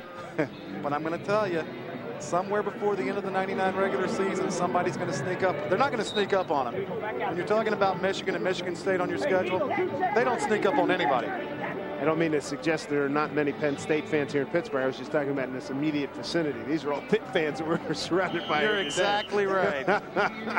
Make no compare. Blue uniforms, that's where it stops. That's exactly right. Watch what you mention around here. Here's Kenny Kelly. Second down and 10 from his own 13. 3:08 to go in the second quarter. Pittsburgh would love a turnover here. Kelly's going to throw it. Overthrows his tight end, which is difficult to do. Daniel Franks at 6'6". Mark Ponko, and you can understand why they would go to that one. Ponko standing at 5'10". This is a big down for the Pittsburgh defense. Number one, 3 and out for their defense. Secondly, field position, and with 3 minutes and 4 seconds to go in this second quarter, 3 timeouts remaining. Plenty of time for their offense to put points on the board. Joaquin Gonzalez out of Miami's Columbus High School. Sophomore is the injured player. Walt Harris. At number 12 there's a redshirt quarterback Rod Rutherford. They expect big things out of him not too far down the road. Don't forget, later on today, some outstanding games coming your way. Available on ESPN Game Plan. More college football, more information coming your way.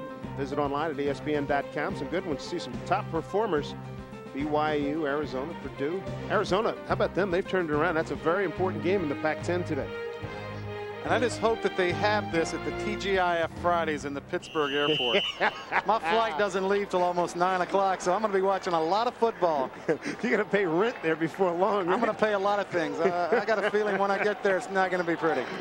Kelly passing today, 5 of 15 for 122 yards. He's averaging 24 yards and change of completion. Fulcher goes in motion. To the edge, throws off balance. And a catch by Wayne. I tell you what, I saw the first receiver. I saw go over the first receiver's head.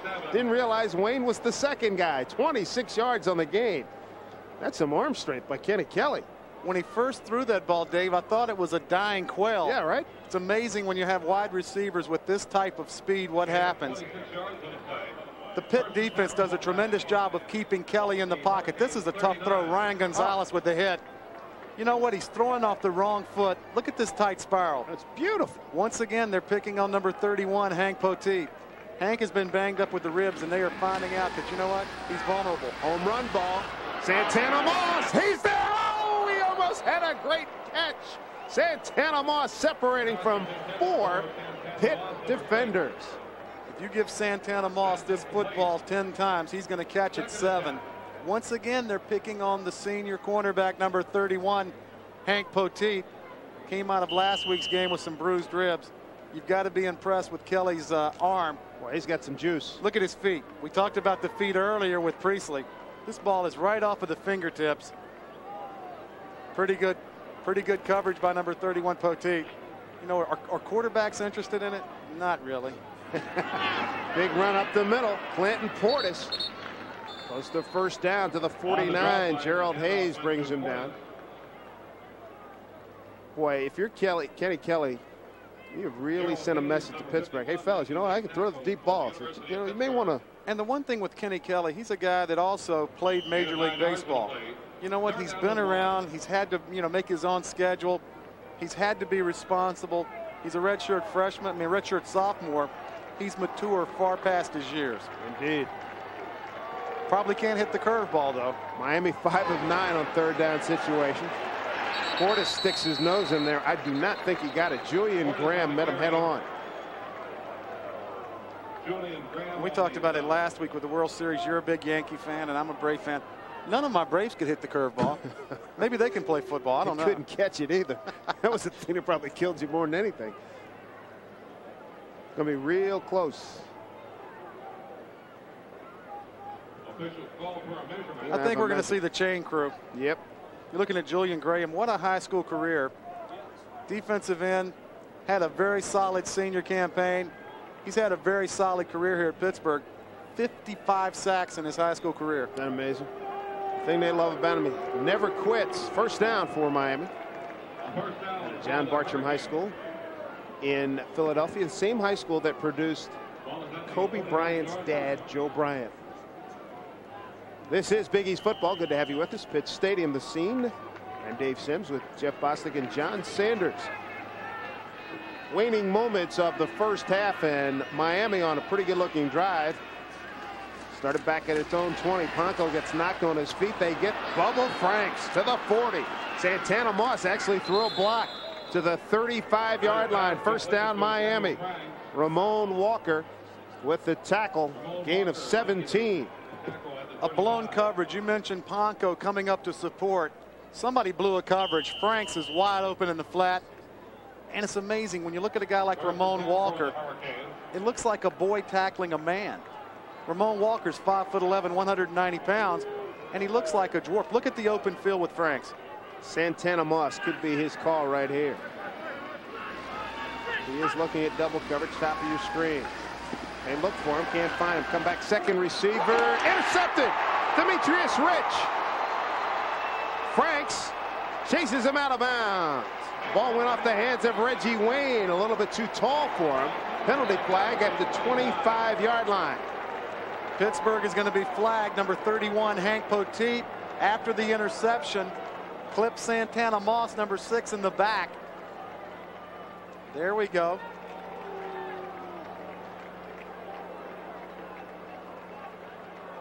Sometimes as a wide receiver. After the interception, block in the back by the intercepting team, 10 yards from the spot of the foul. First down, Pittsburgh. Sometimes as a wide receiver, you try to do too much. Number 87, Reggie Wayne, sits down in the middle of the field. Kenny Kelly looking both sides of the field, just off of his fingertips. Ball's popped up in the air. Number 8, Demetrius Rich. Right there's the clip. 31, Poteet. If you can see the nameplate on the back of their jersey, don't hit them. Watch right here. Right there. He got a lick on him, that's for sure. Right on the left-hand side of your screen. First career interception for Demetrius Rich. 3 times out remaining for the Pittsburgh Panthers. They run Fiola up, draws the crowd. It looked like a little face mask. I saw it, so did the back field judge. And that's going to be a 15-yarder. Mike Rump got in there grabbing, got some face mask on Fiola. And look at Fiola. He's checking his helmet to see if his eyes are pointing forward or backwards. This could be a big penalty. Sure enough. Tell you what, kind of tough looking at that ear hole, isn't it? This will be a major penalty. 57 seconds ago. Personal foul, 15-yard face mask against the defense. From the end of the run, first down. Let's see if Pittsburgh can capitalize. Look at Mike Rump at number 8 coming in right there. Okay, now he's falling. See, his balance is what causes this. He's falling down. So to regain his balance, he says, well, let's grab this $135 helmet and use this face mask to try and save me. And you can see why that penalty is on the books. That momentum changed. He didn't get cheated in it. You know, I like that. If you're going to get a penalty, do it good. The coaches always tell you, make a mistake, make it 100 miles an hour. Good to see him get a couple of interceptions last week, and everybody remembers from 58 seconds on the game clock and reset the 25-20-second clock. Must be a military man the way he said that. Thomas DeJoseph's a little bit angry, huh? A little bit angry. John Sanders, come in, please. National Car Rental halftime report. We're going to check out the Big East Wire. All of that coming up in another minute or so. All right, John, thank you. 43 seconds to go. Sermon's going to play action here. Steps and throws. Got a man running free. It's play. Oh, just over the outstretched fingertips. He beat the double coverage of Rump and Edward Reed. Not a bad-looking throw. Very impressed with number 10, John Turman. And the one thing that allows its Pittsburgh offense to do this is that 15-yard penalty. It gives them field position. Antonio Bryan had Rump beat. Ooh, boy. If this ball is about 1 yard shorter, we may be talking 6 points. Separated nicely when he found that ball. See him holding his back. That's one thing about this turf. Oh, the worst, isn't it? Unbelievable. I'm not just pointing out here at Pittsburgh Stadium, at Pitt State. I'm talking about everywhere. Barlow in motion. Turman flushed. It's a screen, and that was read beautiful. Morgan said, are you kidding me? How dare you run that in front of me? Damone Lewis was the initial pressure, and then Morgan cleaned it up. And the one thing about blocking for the screen, you have to stop the initial rush of the defensive lineman. I like what Walt Harris and his coaching staff are doing right here. Go into halftime with a 10-3 deficit. That won't beat you. You throw an interception going the other way, you're down 17-3, we've got a different game. Fans are boring, but we saw that very same thing happen a couple of weeks ago, at Rutgers, right? Exactly. When they had a turnover late, they could have gone in with a decent deficit. It wouldn't have been too bad. Turned it over, gave up 6, and turned the whole ball game around. So how about this? Miami at halftime leading 10-3. Our halftime festivities coming your way. Glad you're with us for Big East football from Pittsburgh.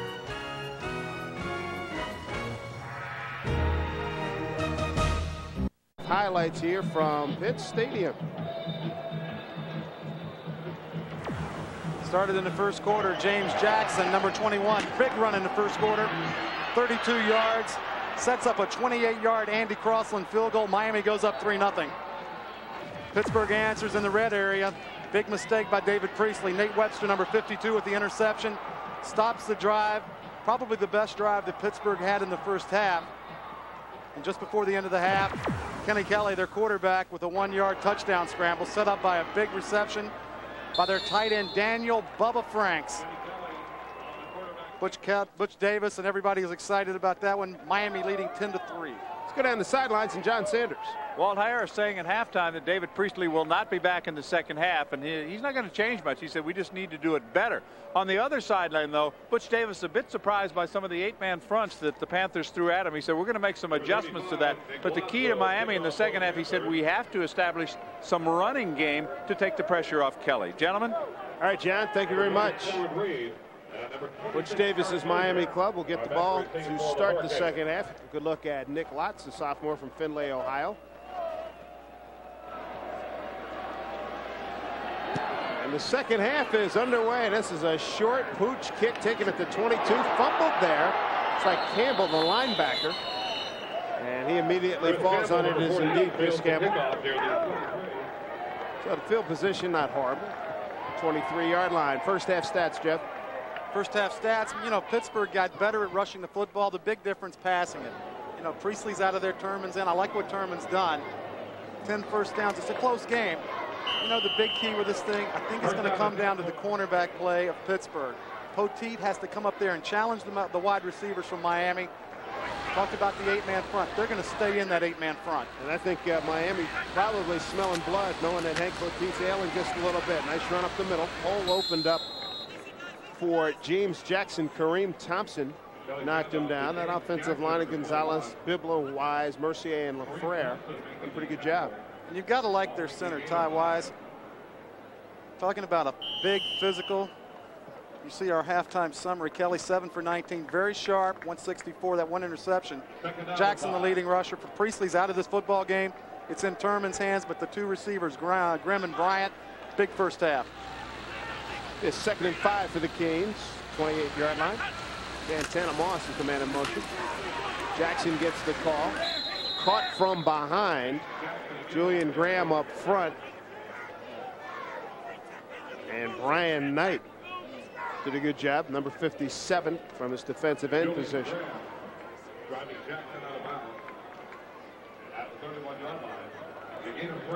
It'll be a 3rd down and short for Miami.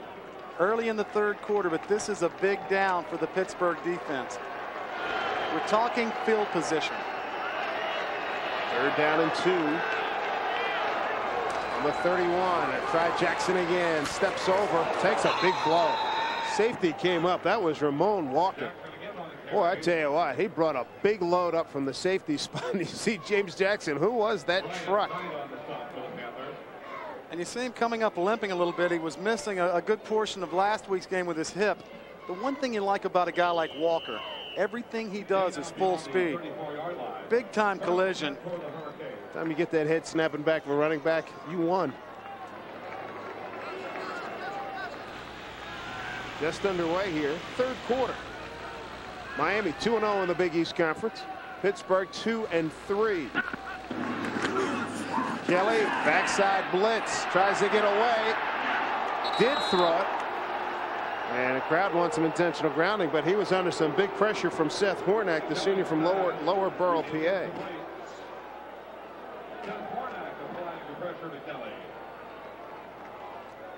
Second half success, probably as good as anybody in the country. 59-14 second half. They outgained the opposition almost 3-1. And Kelly, big key in that second half comeback the last 2 games against Boston College and West Virginia. Those are the numbers. 5 TDs over just 1 interception. Second half numbers. Run the draw here. Clinton Portis back into the game, running on that 2nd and 10. And you have to bet at halftime with Butch Davis taking his squad in with a 10-3 lead. You know, if you're Butch, this is a situation you haven't been in the last 3 or 4 weeks. You know, there must have been at least 2 or 3 minutes of total silence before he addressed the team. Yeah, he's dumbfounded, total shock. You know, when you're down 28-0 at BC, I mean, there's a lot of things you can come in and talk to your football squad about, but when you're up 10-3 and your defense has played fairly well, big interception, your quarterback's played well, Keep on keeping on. Out of the gun, 3rd and 7 from the 38. Play clock at 0. They did not get it off. Oh, delay a game. Offense. 5-yard penalty. Excited down. So the call from the press box down to the sideline, relay it to the quarterback. Process a little slow today. And you can see the backup quarterbacks from Miami hand signaling which play they're going to call. People don't understand that in a process, you set the ball, you got 25 seconds, not only to call it, get up there and run it. And backup quarterbacks, Ken Dorsey, number 11, and Zach Hart, number 12. And you're not saying that there's 2 number 12s. They're not twins. There's Kelly. Slings it up in the air. The ball really took off on him. Tried to get it to Reggie Wayne. He was being double covered by Walker and Poteet. Pitt is held. Big series for the Panther defense. And the crowd is certainly appreciative of their efforts. This crowd just itching to explode. Kenny Kelly may have sidearmed that one just a little bit. That's why he got away from him. Capshaw. He got that one. His best performance to date in this contest. Tim Stein with the fair catch at the 21-yard line. That punt covers 46 yards. We'll take a timeout.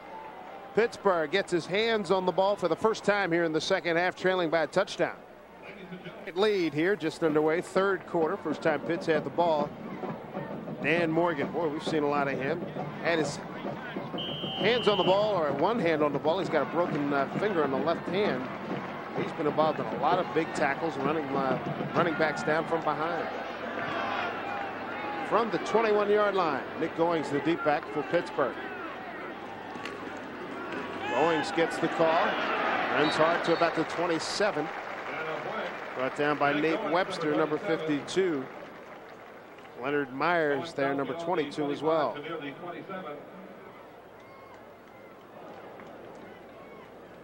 Let's check in some other action from around football. Good game up in Syracuse. 14-10 Orangemen over the Owls. No score, just underway. Rutgers hanging tough so far, as is Minnesota against Penn State. Kansas State by a touchdown at halftime in the Big 12.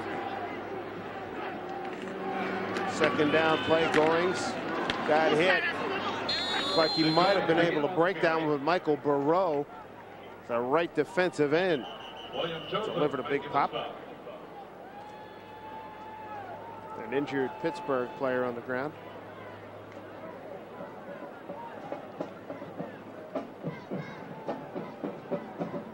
Action in the Mid-American Conference.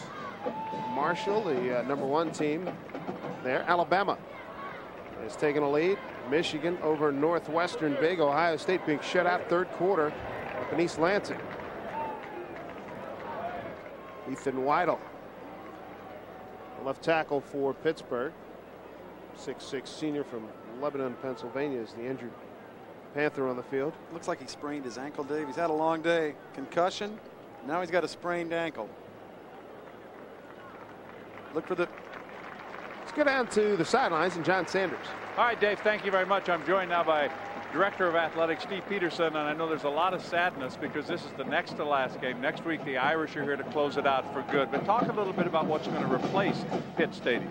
Well, John, where we're standing really is on the floor of the basketball arena. We're going to build a beautiful new convocation center, the John and Gertrude Peterson Event Center, right on this site, which will not only house our men's and women's basketball program, but a student recreation center. We're going to have acres of green space over here, build student housing up here, and really make a great center of this campus. It's going to be exciting.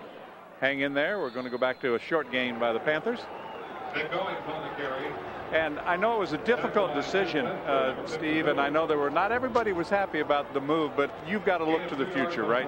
Oh, without a doubt. You know, and I think one of the problems we've had is that we haven't looked to the future like we need to. And so we have been aggressive in saying we want to play in the very best. We're going to have the best basketball facility in the East. We're going to be playing in the best stadium in the country. It's going to be thrilling, and we're really excited about the program, but we have to look 10 and 15 years down the road and get this thing as a top 20 program like really everybody wants it to be. Steve Peterson, the director of athletics at the University of Pittsburgh, as the Panthers punt it away to Miami. David? All right, thank you, John, and thank you, Steve. 41-yard punt by Greg DeBolt. Heck of a fair catch by Santana Moss. When we come back, Miami will put it in play from its 18-yard line. Be enshrined in the Hall of Fame one day. Dan Marino, Pittsburgh's own. Born and raised here in Pittsburgh. Went to the University of Pittsburgh. Big win in the Sugar Bowl down in New Orleans. And his numbered, of course, retired here at Pitt Stadium. 79 career touchdown passes. Boy. You know what? Do the math. 44 games, 79 touchdown passes, almost 2 a game average.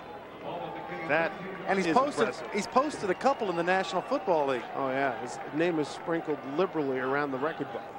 Here comes Miami from its own 18-yard line. Got a loose ball. Took that a quick play by Ryan Smith. Ryan Smith. And if you're of a sentimental vein and a University of Pittsburgh fan, give you an idea of some things that you can get out of this place as mementos. Dirt. How about restroom doors available? You know what? I've got a new house. I could probably use one of those. The press box countertop and the locker room shower heads. I don't know that I want the shower heads. Nah. And that's. How about the seats? I bet you they sell the seats. That's also. just the smidge of the things that will be made available. Kelly slant, and his man should have been caught. Reggie Wayne. Can't throw it any better than that. Right on the hands, and he had a lot of running room. And Kenny Kelly got popped just the time he cut loose with the football. Watch number 45, Julian Graham. Runs a little inside shot. I'll tell you what, if Wayne catches this football, you're going to run around the stadium twice on that one. Adios means goodbye. Get this nacho stand for $500. I could put that in the home theater, Dave. You know what? 3rd and 15, Kelly 0 for 3 passing here in the second half. They run the blitz, they run the draw. It's a fake draw, and they get it outside of McPartland. McPartland's going to be about 6 yards shy of a first down because of a fine play by Mark Ponko. Talked to Larry Coyer, the defensive coordinator from Pittsburgh. Ponko is a kid that he loves. He called him Rockhead. That should be enough said. Hard worker, great student. He says, I tell you what, he is the type of kid that makes me enjoy coming to work. He said he's always got a smile on his face. And a little tidbit. Former Pitt great Russ Grimm, a guy that I played with. Ponko is his second cousin.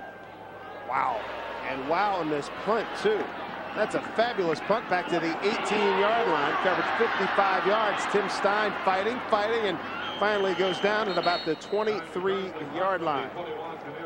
That is a fine effort by the punter, Freddie Kepshaw. Timeout. We'll come back to Pittsburgh in a moment. Did its job holding Miami. Short series there, 10-3 ball game. Let's take a look at the Big East standings. Virginia Tech and Miami, both clubs undefeated. BC hanging tough. BC with the huge win last week in Syracuse. Temple 2-2 this year too. Pretty impressive. And they're putting up a big battle in Syracuse this afternoon. Virginia Tech, Miami. They'll tee it up next week. Terman on some play action. Got out cleanly and throws it, and it's a completion to Lateef Grimm. Mike Rump brought him down. Gain up to the 41-yard line. The one thing you like about halftime is a time for adjustment. Walt Harris and his offensive staff realizes that pass protection has been a problem for their team. Well, how do you answer that? Take your quarterback, roll him out of the pocket.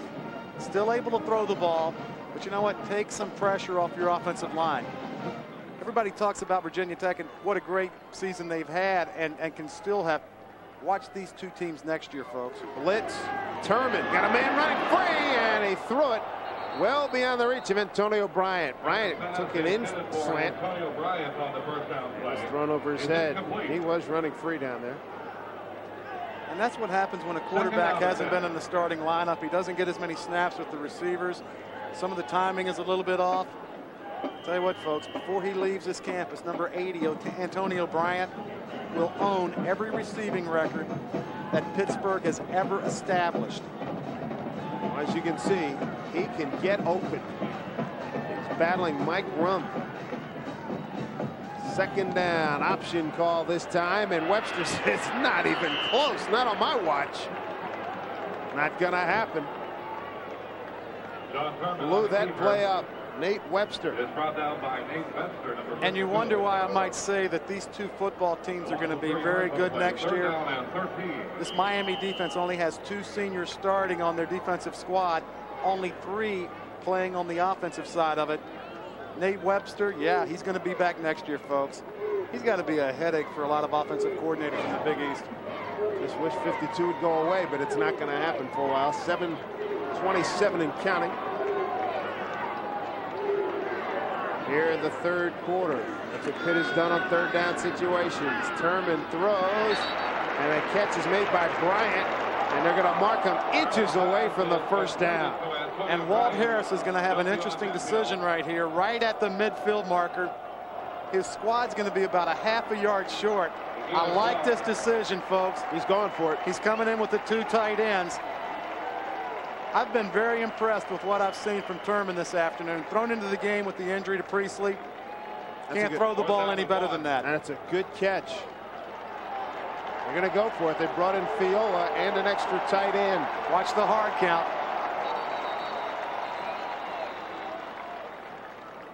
And Miami. Timeout is called by Miami. Looks like they might have had 12 men on the field.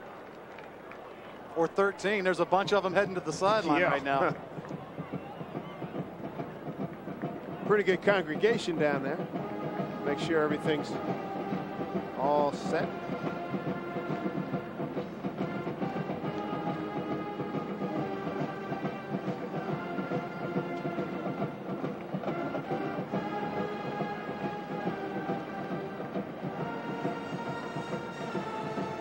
Well, last week Walt Harris had a good look at that Virginia Tech ball club that's got a chance for the national championship. Miami plays Virginia Tech next week. Walt Harris, how good is Virginia Tech? I think they're an awfully good football team. They got weapons, all sides of the ball. They're hard-nosed and tough, you know. They got outstanding defensive players and outstanding offensive players. And the difference in their football team between last year and this year, I think they have a great quarterback who exemplifies great poise. And I don't know if any of us know how good he is yet, because they really haven't been under the gun where he's had to really, really get it done, you know. But I think he has the ability to get it done. Here's a look at the current BCS standings. Florida State, Penn State, La Tech, Florida, and Tennessee. And you hear boos. As Walt Harris has had a change of mind, he has brought the punter onto the field. Looks like Turman's pretty upset. Coach will play field position, ask DeBolt to get off a good kick. Angling for the right sideline. Fair catch made at the 12-yard line by Reed. Punt covers 38 yards. Real unpopular call from the fans here, but basically Walt's asking his defense to get it done, and they still may be able to get it in decent field position. Next week, join us for Syracuse and Rutgers, our Big East season finale. Noon Eastern time. That's next Saturday. Make sure you check your local listings. How quickly is the football season evaporating? It's only 11 weeks till the Super Bowl. Amazing. And this year in Atlanta. I'll be there.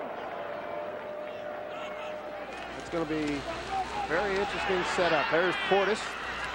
And it's a good thing he was tackled right there, because had he been able to bounce out to the sideline, it could have been dangerous.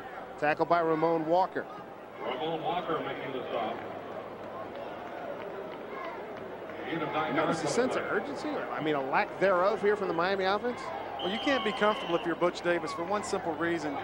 You know, your offense has been efficient, yet not spectacular. You've allowed, you know, the Pittsburgh squad to stay within 7 points. There's never comfort there. You're one play away from being tied. Second down play after the 9-yard gain. Portis picks up the first down. Not by a lot, but he picked it up. Julian Graham got a leg and didn't want to let go. It's like Larry Coyer, the defensive coordinator from Pittsburgh, told us yesterday. you know what? Our kids are not the most talented. They're not the biggest. They don't run the fastest. But I'll tell you one thing they do each week. They show up and they play hard. And they've been tested with a lot of injuries, especially to their linebacking core. I take my hat off to them to hold the Miami offense to 10 points. And understand something. We're 45 minutes into this game. That's right. Coming up on 6 minutes to go, third quarter. Kelly flushed. Demond Gibson made him run. Kelly's real good at this. Throwing on the back foot. He's got a man down there. Intercepted. Intercepted by Ramon Walker. He took it away from Reggie Wayne. That's a great play. Look at the Pittsburgh coaching box. The second guy in, Larry Coyer. Tremendous play by Ramon Walker. He never saw the football. Kenny Kelly rolls to his left. Reggie Wayne clearly has Ramon Walker beat deep. Ramon Walker shows athleticism. And, you know, we talked about it. Keeping a team in the, pressure by number 94, Demond Gibson. Kelly, this is the added dimension. This is a heck of a throw running to your left. Walker never saw the football. He simply gets up and wrestles the ball out of his hands. Tremendous football play. Reached up and under and took it away. Grimm in motion. Turman's going to throw it. Steps up in the pocket. Ball's loose. Ball's loose. Kicked around. Who's got it? It's still loose. Looks like Pittsburgh has recovered. Chris Fiola.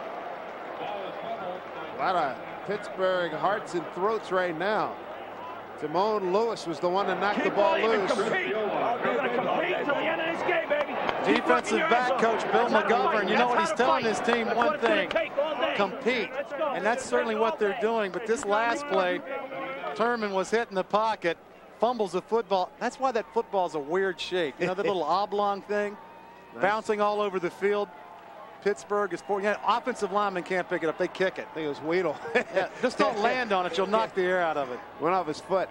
You got to like the call after the turnover going for a home run. Here's the blitz. It's picked up. Turman throws. It's caught by Grimm. Breaks the tackle. Fights his way to the 46-yard line. That's a first down for Pittsburgh. That's a good throw by Turman. Now, he talks a lot of trash, doesn't he? So you can Made a tell, play, though. You know what? It's one thing to talk, but it's another one to walk the walk, and he can do both of them. 6 catches, 72 yards, and still a good one. Up there in Syracuse, Navy leading against Rutgers. Penn State by 8. Kansas State leading. And Marshall, touchdown lead on Kent. LSU on the board, but trailing at Alabama. Michigan running away from Northwestern. Here we go. This option didn't work last time. This time, here's a good block. Goings has got room. Good gain, about 9 yards. Edward Reed stops them, and Pittsburgh's got some momentum on offense. It's amazing what happens when you have one big play on a football team. And coaches will tell you there's 5 or 6 plays that happen that really turn the momentum in the game. Ramon Walker's interception, huge play. What does that do for your offense? Well, you get your option. Watch Nick Goings. Lowers his helmet and delivers the blow. That's what you like to see in a running back. Yes, indeed. Very reminiscent of the late Walter Payton, and our thoughts and prayers go out to the Payton family on that unbelievable loss. Of course, Jared Payton, a running back, freshman for Miami, he's not here. He's back in Chicago. Memorial service today as we speak at Soldier Field. Turman got time, looks at it, got a man running down the middle, picked off by Blades. Al Blades, the junior. Maintaining a long tradition at Miami. With the interception for the Hurricanes, the ball hung up in the air way too long, and the free safety did his job. For Blades, his first pick of the season. Walt Harris is hot with his quarterback Turman. Had an opportunity downfield. The longer he held the ball, it allows the free safety time to recover. Lateef Grimm was open early. The ball had a little bit too much air under it. And Al Blades, a 6'2", 200-pound junior, picks it off. Miami opportunistic last week. That's their second interception this afternoon. Here come the Canes right back from their own 32. Portis tried to bust it outside. Good play in there by Gerald Hayes. Made Portis rethink his position. This is Big East football. Good to have you with us from Pitt Stadium, Pittsburgh, Pennsylvania. Next to last game here at historic Pitt Stadium. I'm Dave Sims with Jeff Bostic and John Sanders. Good game here. Not a lot of scoring, but the Pittsburgh club has hung in. Hurricanes lead at 10-3. Time winding down here, third quarter. Lost a couple of yards. Kelly going to throw it. Throw it outside, Santana Moss. And they give him the catch at the 42-yard line. He's right at first down yardage. Pass was completed to Santana Surprised we're not Moss. seeing him on more post patterns after we saw him get open a couple of times. I'm really surprised that they ruled this a catch. It looked from up here that maybe his feet were out of bounds. Obviously, the guys in the striped shirts have a better view than we do. Santana Moss, a big-time receiver. Yeah, he got his right foot down. Good call. And don't forget, college ball, you only need the 1 foot. And when he went out of bounds, number 83 from Pittsburgh, Lateef Grimm was sitting there. Moss talked a little smack to him. You know what? So both of those guys are in their comfort zone. You know, both of those guys, you know, they know what's going on. And to revisit one thing, you talked about Walter Payton and his son, Jared, as a freshman running back here. I was fortunate enough to play in a couple of Pro Bowls with Walter Payton. I played in the last game that Walter Payton played in. I'm going to tell you something, folks. If there was one person that exemplified what a man and what a human being should be, not only to football, but in life, Walter Payton certainly wore that badge proudly on his chest. Anytime you talk to the guy, you had his utmost attention. You know what? Certainly, he leaves us far too early, 45 years old, but what an impression and what a lasting memory he made to everybody that came in touch with him. No doubt about it. Poignant story about his last days in this week's issue of Sports Illustrated. If you haven't read it, do so. 1st and 10 for Miami at its own 42. Quick pass outside to Andre King, and he busted down the sideline. Andre King, the junior from Fort Lauderdale. Ramon Walker yet again. Another big tackle for Pittsburgh. King steps out of bounds at the Pittsburgh 44. Once again, we've talked about it all afternoon. There's going to be a lot of pressure on the cornerbacks. Hank Poteet came into this game banged up with ribs. I'm all into giving you respect, but when a receiver catches the football and the cornerback's not even in the picture, not good. You have to ask yourself, you know, I would rather get burned deep than keep bleeding slowly. 24-yard gain. They'll run it, Portis. Boy, that's stuffed up. Beautiful. Good job. Brian Knight, 57. You see him in there. And he had some help from Joe Conlon. A pickup of 1 yard, 2nd down, 9 to go. I think if Miami's going to get it done here, Jeff, it's going to be through the air because the run game is taking some time off the clock. About it. Kelly, 10 of 26, 202 yards passing this afternoon. Full play action. Throws to the tight end. Makes the catch. Bubba Franks to the 30. Another first down for Miami. Let's go down to John Sanders.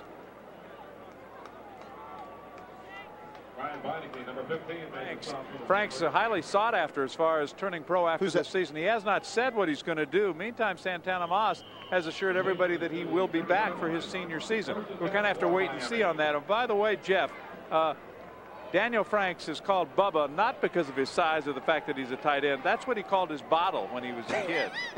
I bet that bottle was about a 24-ounce job, huh? 1st and 10. Thank you, John. 3 catches, 72 yards for Franks. That ball got tipped. I wonder what he called a steak. What? Often. Gone. You know what? That's a big question mark that you have as a player like a Franks, a Santana Moss. You know what? You've obviously got the body and you've got the athletic skills to play at the next level. Do you come out early? You know, and oftentimes I saw it when kids did come out early. The maturity level was what really was the biggest difference. And everybody questioned Randy Moss. Yeah. Case closed. I think he's ready to play. Impact guy. Will roll out. That one got away from Kelly. You can see that slipped off his hands. He was trying to get it to Andre King down the sideline.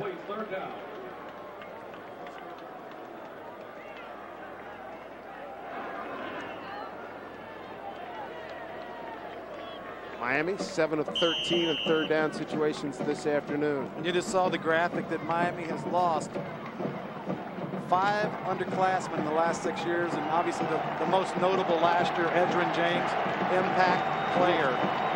I'll tell you what, watch out for the Colts in the next couple of years. Yes, indeed. Good quarterback, good running back, couple of good receivers. Harrison's outstanding. Portis resets. Blitz is picked up. Kelly throws off the back foot, complete to Santana Moss.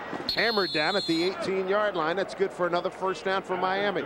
Hank Poteet is there. And Rob Butler. This has been a long afternoon if you're number 31, Hank Poteet. See him in the left side of your screen. When the wide receiver turns you around like that, you really never get your bearing. Doesn't hurt when the wide receiver runs 4-3 either, okay? That's right. I'm going to give him some room. 5 catches, 91 yards for Santana Moss, who leaves the game momentarily. Wayne and King are split wide to the right. Matter of fact, they're going up on the same side as Hank Poteet. Portis finds a hole. Down to about the 12-yard line. And boy, there's some hard feelings out there. You could hear the mics on our sideline, and you could hear the officials, easy, guys, easy. You know what? I never found any part of that little scrum in there easy. And I think you got somebody in the field that can vouch for that. Downed Miami Hurricane. And it's one of their linemen. It's Ty Wise, the center. What a tremendous story this young man is. You're talking about one of the leaders. He's one of the strongest guys on the football team, a 435-pound bencher.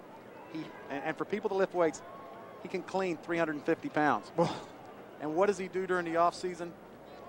To really generate some camaraderie in their offensive line, he brings his Ford Ranger pickup truck out on the field, and the offensive line takes turns pushing this pickup truck up and down the field. I remember we talked about that last year. Is that amazing? And the one thing about it, as a former offensive lineman, thank God the fields are flat, right? That's right. Have you ever pushed the car uphill you ran out of gas, right? Yeah. You pushed the car, right? We've all been there. 9th play coming up. And you saw what happened on the sideline. Scott Puckett, number 63, is in there for Wise. And what does the quarterback do? Kenny Kelly, smart guy, been around, former minor league baseball player. He goes over and gets some snaps because, believe me, everybody snaps the ball differently. Puckett's got to give him some confidence too to get a couple going before he does it for real. Portis to about the 9-yard line. He'll be about a yard short. Joe Conlon on the stop for Pittsburgh. But I can only imagine if you're Scott Puckett, to be sitting on the sideline for 2.5 hours, and you can't keep Wise out of the lineup. There's no way. You know what? He's not even loose from running back and forth to the sideline. I would be like, somebody have to bring out a torch and just start heating up my legs and arms. Talking to Artie Keogh, the offensive line coach for Miami. 3rd down. Short 2, final minute, 3rd quarter. Going to get to the outside. It's going to be awfully close. Portis. I think we're looking at a 4th down situation. Jamon Gibson, Brandon Dewey make the stop for Pittsburgh. Brandon Dewey, number 52, and if it's 4th down, Butch Davis has only one decision. You kick the field goal. Looks like they're going to be about 2 feet short. I don't even think they're going to measure this one. You're going to let the quarter run out is what they're going to do. Think about it. 4th down and 1. 4th and 1 for Miami as we head into the 4th quarter here at Pittsburgh. The 3rd quarter play. The Miami Hurricanes. We'll be kicking into the wind when we come back. 3 quarters in the books here in Pittsburgh. Miami leading Pittsburgh 10-3. Let's go to John Sanders. You know, Miami going to the 4th quarter. Since the mid-'80s, they have owned the 4th quarter. They've only lost 2 games when they've had the lead going into the 4th quarter. One of them was to West Virginia 2 years ago, and earlier this year to East Carolina. All right, John, thank you very much as we look at a 4th down and real short. I'm surprised by this decision. Butch Davis, the gunslinger, going for it. Kenny Kelly dives ahead behind his center, Ty Wise. And it sure looks like he got the first down.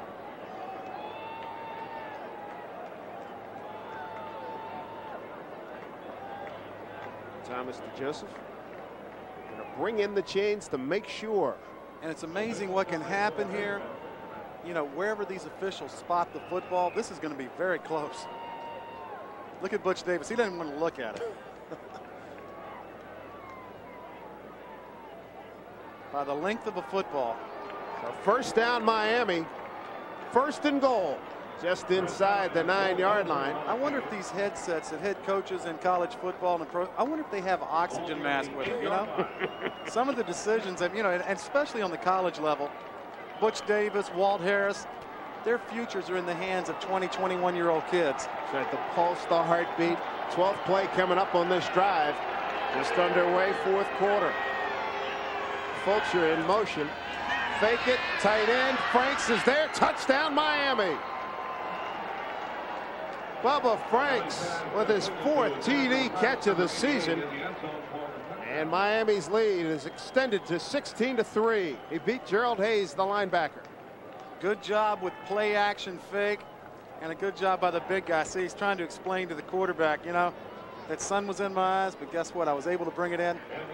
And Butch Davis, you know, he talked about the gunslinger. Going forward on 4th down pays off big. Here's Crossland for the point after. For Bubba Franks, his 4th catch, 80 yards on the afternoon. Crossland knocks it through. So some breathing room for the Hurricanes of Miami. 18 seconds into the 4th quarter. Bubba Franks' short TD pass makes it a 17-3 lead. Good play action here to Jackson. Throw it to the big fella. He makes the catch, and Miami's got a 2-touchdown lead. Of inches, but I have to ask you one thing. Is Kenny Kelly this good? Look at Gerald Hayes' right hand. Just about 3 inches short. Is Kenny Kelly this good, or is he lucky? Or maybe, just maybe, is it a combination of the both? Good looking throw. Very good touch, and you know, he's proved that he can really rip the ball downfield, but also with, you know, that little bit of finesse. 13-play drive, 68 yards, took up 4 minutes and 38 seconds. Capped off by the big Bubba, 8-yard touchdown. Good to be able to throw to a 6'6" target. I'm glad John told me he called his bottle a Bubba. I'd like to see that thing. Crossland gets into this 4th time that Pitt has had a touchback. But Crossland's kicking has been very effective. Andy had a tough go, missing a couple of field goals earlier in the season against Ohio State. He's come back, went to a psychologist. Kickers are weird anyway. You know, kickers should go to psychologists regardless. Crossland just concentrates now on kickoffs and points after. Used to double up as the punter. So what's Pitt do now? Down 2 touchdowns with 14:35 to go. Now we got a penalty flag on the field before they even call a signal.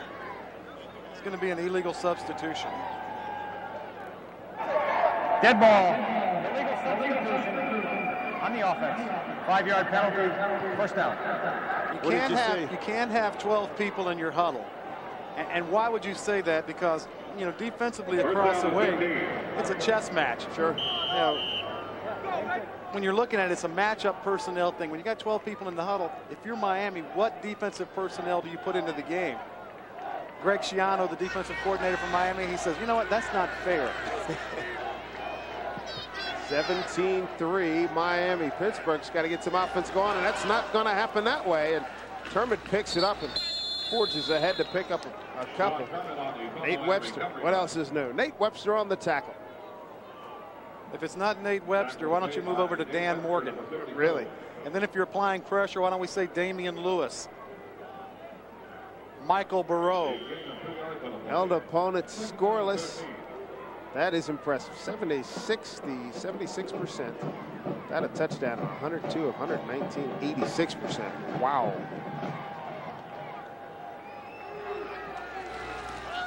Terman to throw. Blitz. Hanging in, running for his life. Now to the edge. They run him down and pound him at about the 18. Edward Reed, the strong safety, came up and made him turn it in. And then that play ended quickly. And the reserve left defensive tackle, number 96, Adrian Wilson, the 6'2", 315-pound junior. Fortunate he didn't get flagged for hitting late. The quarterback was on the ground. That's a lot to be landing on you late. Whoa. Turman's in the pocket completely collapsing. Does a good job of avoiding the initial pressure by Barreau. Watch the end of this football play. Turman's down. Ooh. Been kind of hard to stop. Good call by the officials. Back to live action. The screen underneath for the flanker.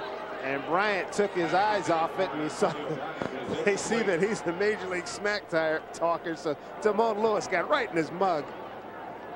Had a couple things to say to him. Greg DeBolt, number 16, is on to punt for the Panthers. You can see a lot of frustration in the Pittsburgh offense as they walk off the field. Walt Harris is looking at his chart. Walt Harris calls the offensive plays for this Pittsburgh squad. He may have to reach into his bag of tricks.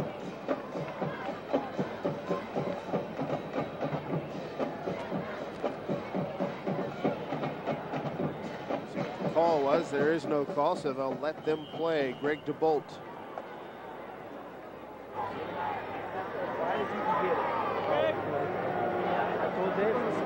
Watch the skin! Watch the skin! Here's DeBolt. High snap. They get in there. Does a good job to get rid of it. Moss with a running start. 50, 45. Spins out. Stays on his feet.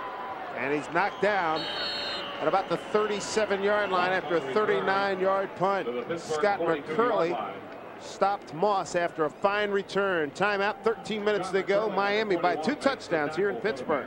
But a couple of good seats there, eh? In the scoreboard. I think they must have a question as to which quarter it is. Huh? Fenway Park revisited. You know what? That's got to be neat. I'm willing to bet one thing. I'll tell you off the air. They got something in that scoreboard, believe me. These guys are having far too big a day. Great starting field position for the Hurricanes. Jackson for a couple. Stopped by Ryan Smith.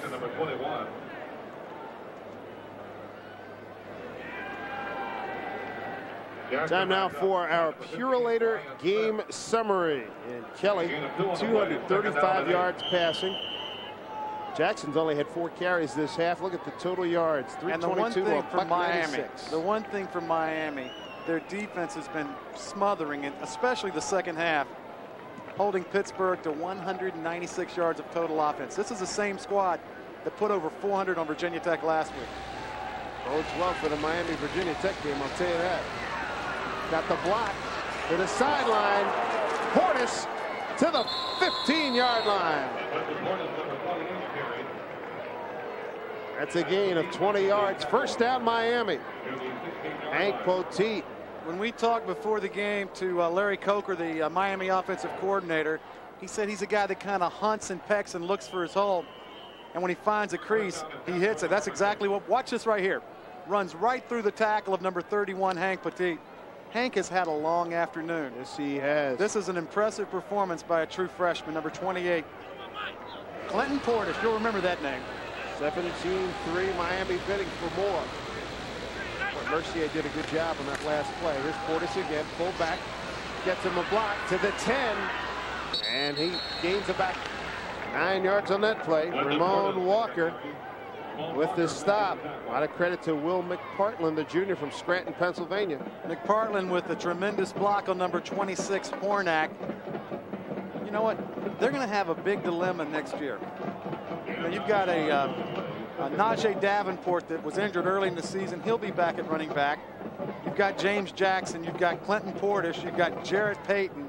And the coaches were excited about, you know, Walter Payton's son, Jarrett, and his ability to run the football. He's got speed that his dad didn't have. That's right.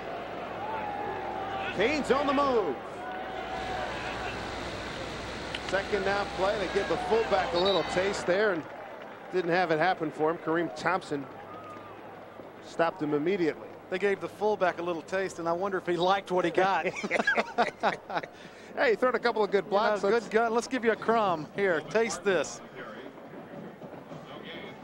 Kareem Thompson's another one of those senior leaders on this Pittsburgh defense. You know, they've been decimated with injuries to their linebacking core.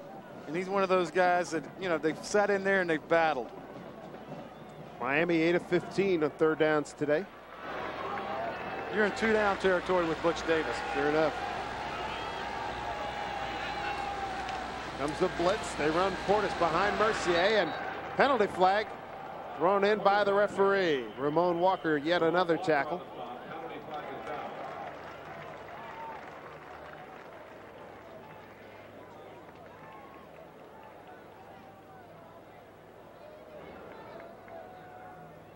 I may be wrong. We're a long way from the playing field, but they may have got our guy, number 88, Daniel Franks, for holding. Play's going to come back. Ramon Walker's having a heck of a day. 11 tackles, 9 solo. That's not a good sign when your safety's making your initial hits, though. And hit that he's had. I tell you what, there have been some big gains for Miami. Holding on the offense. Penalties declined. 4th down. Probably would have had about 4 or 5 more big plays had Walker not come up. Out of town action. Syracuse touchdown lead over hard driving Temple. Bobby Wallace has done a good job with Temple. Yes, he has. 26-yard field goal by Crossland. The attempt coming up. Andy Crossland tacks on another 3 spot for the Miami Hurricanes. After the fine punt returned by Santana Moss, they come down on this possession and pick up another 3. So Crossland with his second field goal of the day. 10:40 to go. 20-3 Miami. Leading 20-3. And let's take a look at our best play of the game, brought to you by Advance Auto Parts. The best part is our people. Our guy, number 88, Daniel Bubba Franks. Play action. Kenny Kelly delivers the football. I'm not sure he's going to be back in a Miami uniform next year. I think we'll make the move, huh? With the type of money that they're throwing around with rookies coming out. And look at the NFL game. How many times do you get a chance to get a 6'6", 260-pound tight end that can run, catch, and block?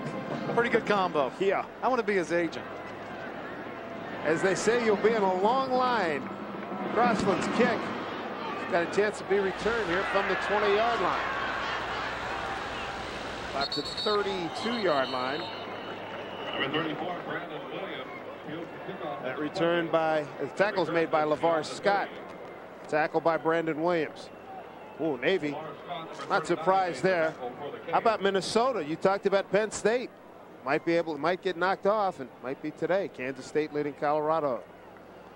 Texas on top of Oklahoma State. We're not surprised at Marshall. LSU hanging tough, down 9. A runaway in Michigan. UAB and East Carolina tied. Ohio State probably not deserving of that 20th ranking. And Mr. Cooper may be looking for a job next year. Thurman in trouble again. Down he goes. You know, it's been a brutal second half for the Pittsburgh defense. They've had 4 possessions prior to this, 3 punts and a turnover. This is Big East football from Pitt Stadium. Dave Sims, Jeff Bostic, and John Sanders with you. You've entered a realm in the football game. If you're Miami, you're up 20-3. You've got a 17-point lead. If you're a defensive lineman, Butch Davis, Greg Schiano, the defensive coordinator, pin your ears back, find the quarterback, seek and destroy. Time to rock and roll if you're Miami, no doubt about it. Over the middle, nobody home. Clint Hurt tipped that pass. Clint, a sophomore from Rochester, New York, number 99. And a poor effort by number 10, John Turman. The one thing that the coaches and probably the players learned about Priestley last week, he sat in the pocket, he took the licks, and he delivered the ball. Turman short-armed this ball. There was a rush up the middle of the pocket, and he kind of, cuts that ball loose like, I don't want to get hit. Sit in there. You're the quarterback. You're the main cog in this offense. You're our leader. Act like one. Slade, Grimm, and Bryant, the wide receivers for Pittsburgh. Miami backers showing blitz. Morgan does come. Morgan's there. Morgan, and almost picked off. Should have been by Mike Rumpf. If he catches it with his hands, he's got 6. 7 minutes to go, fourth quarter. Penn State only by 2. against the Golden Gophers of Minnesota. I've said this for the last few weeks. Somebody is going to sneak up and get Penn State. It may be this afternoon. I never counted on Minnesota. They've got Michigan State down the road, yeah. Here's DeBolt after an ugly 3-and-out for Pittsburgh. Santana Moss had a 21-yarder return the last time that set up the field goal by Cross. Moss, fair catch at the 29. This Miami squad had Penn State September 18th. They sure did. And let one get away. 40 yards on the punt. Butch Davis's club up 20-3. Defensive unit for the Miami Hurricanes. They very productive today. They've limited Pittsburgh to just 3 points. And I bet if you had asked Walt Harris before the game, we're going to be able to limit Miami to 20 points midway through the fourth quarter. Take that. They would have taken it. Their offense simply hasn't held up their end of the bargain. Turnovers have been a big part of it.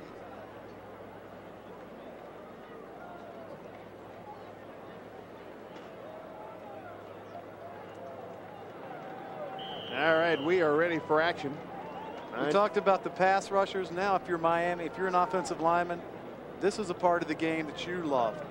Now your offensive staff should run the ball and allow you to really tee off. That's right, 9:41 to go. And how about that? As soon as you say that, they throw it out to Reggie Wayne. He can't hold it.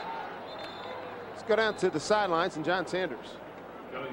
About the speed on this Miami team, and obviously those people who run the track program at the University of Miami are also very much aware of the fact that they can do more than play football. 12 athletes are on both the football and the track team.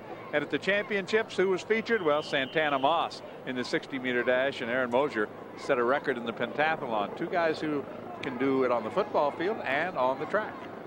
John, thank you. A lot of speed on this Miami club. And as they say, speed kills. Good cuts by Portis. Outstanding cuts. There's the speed we were talking about. To the 42-yard line. Mark Ponko had the angle. That's the only thing that allowed him to make that stop. Clinton Portis, true freshman.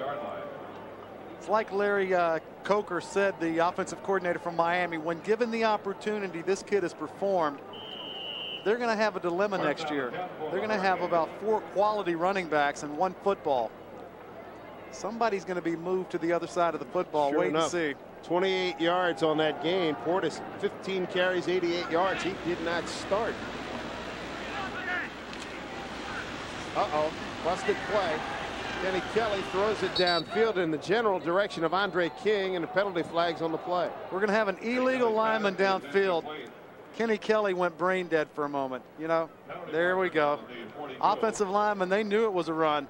Running back, he knew it was a run. The wide receivers, they knew it was a run.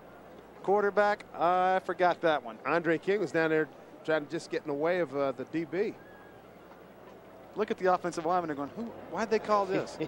This was a running play. Yeah, because Mercier was way downfield. Hey, Rich, not your problem, pal. Ineligible downfield on the offense. 5-yard penalty from the previous spot. Replay the down. Now Kenny Kelly's just going to have to buy snacks tonight. Well, you know what?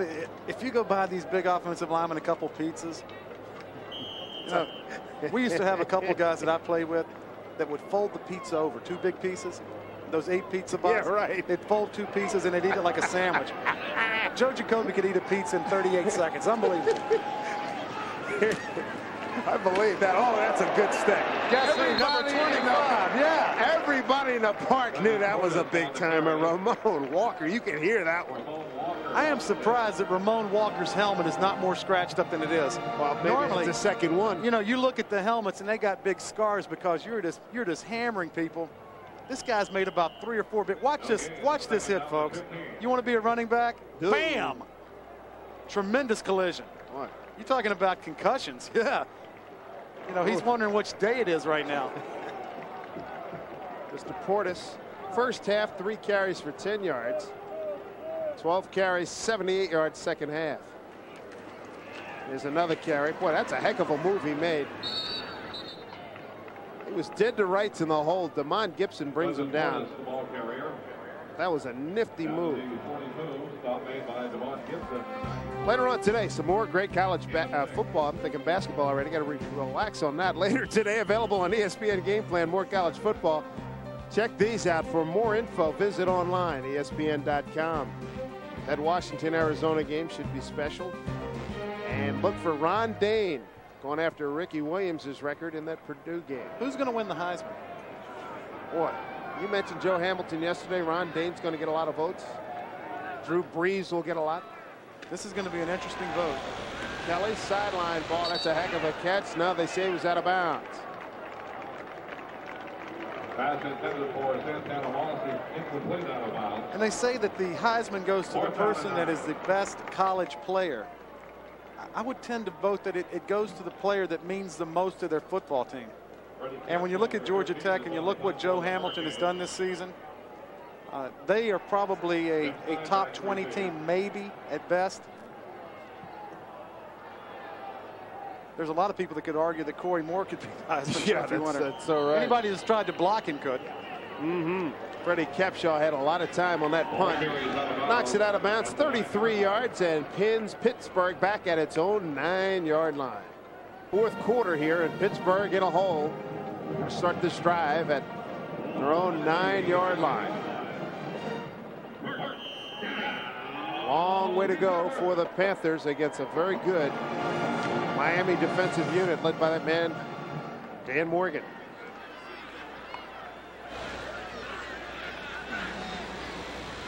Miami shifts out. Looks like they're going to rush 4. Over the middle, the tight end, McMullen.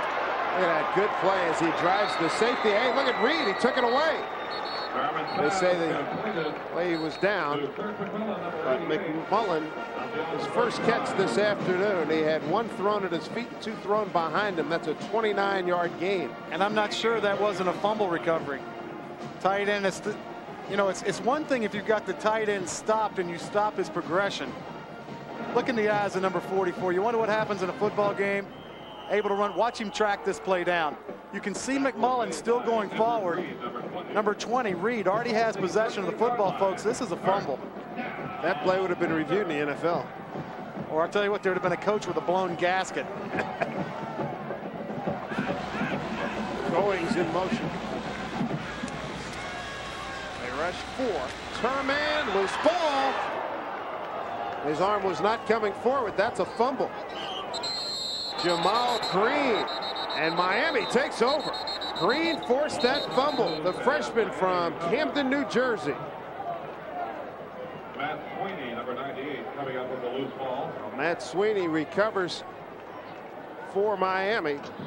But Jamal Green made it happen. The outside rush coming from the right defensive side, top of your screen. And he beat number 70, Manganello, who was in there and substituting for Ethan Weidel, their best player at left tackle. He gets around Manganello and causes a fumble, and Miami, guess what? Recovers it. Opportunistic defense. Miami will look to run out some clock right now. Here's Portis reversing field. That's a good decision. And good night. Clinton Portis, touchdown, Miami. 34 yards. On the 34-yard touchdown run.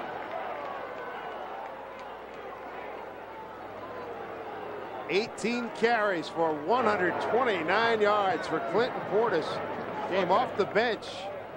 Also picked up a unsportsmanlike conduct penalty for the little dance he did in the end zone. Clinton Portis pretty much iced this one away for Miami. Larry Coker, the offensive coordinator for Miami, told me before the game, you know what, Portis is a look and see. And when he hits the crease, he hits it fast. Great example there. And the one thing you learn, you know, his ability to cut. And certainly AstroTurf is a much faster playing surface.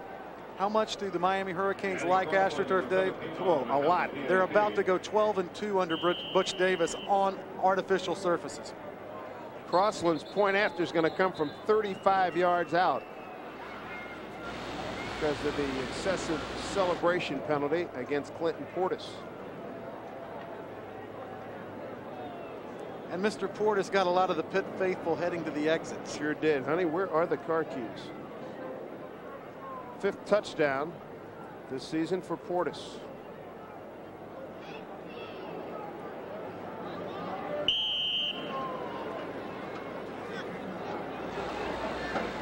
Here's Crossland, 35 yards with a point after. And Andy got plenty of leg into that one and through the uprights. So 27-3, Miami. 27, the Pittsburgh Panthers 3. Ladies and gentlemen, we'll take a timeout. 27-3, Miami over Pittsburgh, and we'll be right back. Portis thought that little dance of his wouldn't get him in trouble. Of course, the referees disagree. You know what? Look, see, change field, sees a crease right there. Larry Coker, the offensive coordinator, said, you know what? When he sees a crease, he hits it. He's got more speed than I thought he did also. That's the great thing about youth.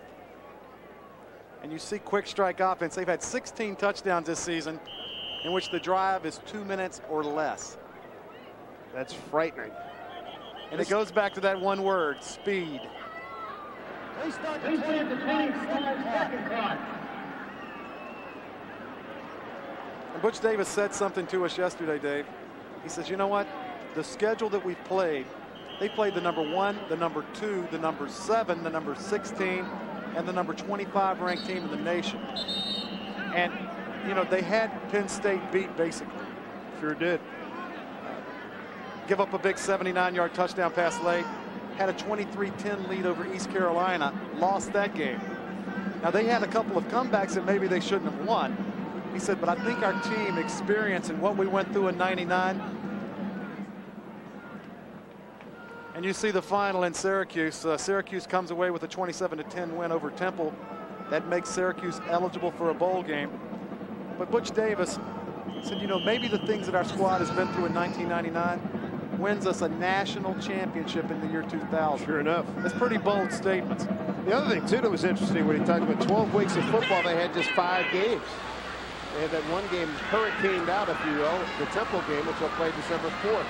There's Cox. He finally gets a chance to return one, and he gets it to the 23-yard line. And football players are creatures of habit and routine. You know, you're used to playing every Saturday. And as Butch mentioned when we spoke with him, when you only play 5 games in 12 weeks, well, there is no pattern. And certainly you can't control a hurricane and you can't, you know, help what happens. But you know what? Now for the rest of this season, they have football games the rest of the season out. It's not going to be an easy road. Next week will be a huge challenge for their squad. Going to Blacksburg, and I'm telling you, playing as good a football team as there is in the land. Well, we get a new quarterback. It's Matt O'Connor, and his first pass is complete to Grimm out to the 37-yard line. The 37-yard line. You know, when you look up at the scoreboard, or you know, you're at home watching television and it's 27-3, you think, well, Miami's really pasting the Pittsburgh Panthers. I don't think this score is anywhere near as indicative of how this game has been played. The Panthers squad was in this game for much of the afternoon, 10-3 late in the third quarter, and Miami made some plays. Defensively, they made plays, and on offense, you see Clinton Portis with a big run. Matt O'Connor, the quarterback, and that one tipped up in the air, caught by Pittsburgh's tight end McMullen. Matt O'Connor has one pinball right to McMullen. O'Connor's a 6'3", 205-pound senior from Aloha, Oregon. Played at Portland State. These are the type of plays that typically happen when you're winning a football game. The ball is up for grab. O'Connor out of the pocket. Watch this tip ball right there. Should have been intercepted. Should have been intercepted twice. McMullen, Johnny on the spot. You know what? They counted a reception either way. James Lewis had it bounce off his face mask, number 23 for Miami. They run a loop. O'Connor got crushed into the breadbasket of the tight end, McMullen, and he dropped it. Quincy Hips, number 90, unloaded on Mr. O'Connor. Ran the basic loop there, and boy, he was running free. And quarterbacks are at the mercy of the world, sitting back in the pocket, You know, their arms up above their head, their ribs are exposed. Typically, quarterbacks weigh about 200, 210. Defensive linemen, 280. Quincy Hips bringing 260 here. 2 seconds to go. Minnesota going for a field goal that could win it up in Happy Valley, or maybe Unhappy Valley. Keep you posted on that.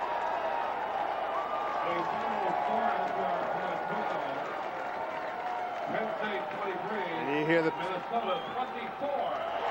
and you can hear it 2 seconds after I mentioned that. A lot of folks obviously were listening. And Minnesota has upset Penn State. That's the best news folks have had here in Pittsburgh, and down in Blacksburg, you know they're fired up. And the Virginia Tech squad's about 9 minutes from kicking off against West Virginia, down 79 in Morgantown. So I'm sure that that news has been passed along. So you talk about motivation for a game, you've just now received it. You take care of business, you're playing for a national championship. That's right. The Virginia Hokies can dial it up yet another notch with the news that Penn State has lost. We can hear the murmur going through the remaining folks here at Pitt Stadium before the PA announcement came through. 6:08 to go here. Miami leading 27-3. Here's your bowl picture. And the BCS top bowl spots. BCS, the Toyota Gator, Insight.com, HomePoint.com, and Music City. Those are the Big East teams eligible. Virginia Tech, BC, and Syracuse. And Miami certainly in good shape. Pittsburgh and Miami would Pittsburgh and West Virginia would need extraordinary help. Running out of time. So Minnesota goes into Happy Valley for a win. And John Sanders did not believe me, did he? I kept telling him, I said, you know what, if you play with fire, eventually you get burned. And Penn State has eluded a couple of losses early in the year. And, you know, Miami had Penn State and let one get away. But now I feel like a prophet. You know, I feel somewhat like a prophet. John, you going to let him get away with this? I tell you what, he keeps predicting it had to come through sooner or later, even if it took 5 years. I bet you they lose another one this year, John. We'll see. O'Connor gets blasted again. Didn't have a chance to get that one down there. Pressure this time by Damone Lewis. O'Connor's pass goes incomplete. Long afternoon for that Pittsburgh offensive line. A lot of hits on the quarterbacks, all three of them. Priestley, Turman, and now O'Connor. If you're Walt Harris, you're going to go back to the drawing board. You're going to build around your defense. Defense played very well this afternoon, kept you in the football game. Hopefully Priestley will be able to go next week. There will be a lot of emotion and there'll be a lot of feelings when you're looking to close a stadium that's been so important to their football history. So many great players have graced this football field. And it's almost sad in one state, but it has to be done. If they're going to move forward, they're going to have a new facility. 52 yards on the punt, 32-yard net. And Santana Moss lets it go into the end zone. Let's get back to John Sanders. You talk about this being the end of this stadium officially next week when the Fighting Irish of Notre Dame are here to close out what has been truly an historic stadium. But this is the new facility that they will share with the Pittsburgh Steelers. It's on the north side of downtown Pittsburgh. It's going to be a state-of-the-art facility that will incorporate much of the skyline of the city of Pittsburgh. It's going to be a beautiful facility with natural grass. This, the artificial surface, Pitt Stadium on its last legs, winding up next week. Glad to see it will have the natural grass. Ken Dorsey is the new quarterback for Miami, a freshman out of Orinda, California. You're not nearly as happy to see that it has natural grass as the players that wear the uniforms here for the Panthers, but also you said one thing, they share the stadium with the Steelers. Believe me, as a former NFL player, you do not like playing on this stuff week in, week out. No, takes its toll. Portis, a couple of yards. Gerald Hayes with the tackle. Let's look ahead for Miami and the remainder of their schedule. What do you forecast for that ball club? Well, they've got a tough contest next week at Virginia Tech. Virginia Tech is a team that can take so much out of you in 1 week. Ask the Pittsburgh offensive squad. Then they wind up hosting Rutgers, hosting Syracuse, and hosting Temple. One thing about it, you know, Butch Davis and his squad has found out they can play with anybody in the country on any given Saturday. Got the defense. It's a very young ball club, too. Penalty flag on the play on the completion from Dorsey. Out to number 26, Aaron Moser. First time Aaron, we've seen him, the junior from Bonneterre, Missouri. Aaron Moser, number 26. Penalty flag is down. It's a holding call against Miami.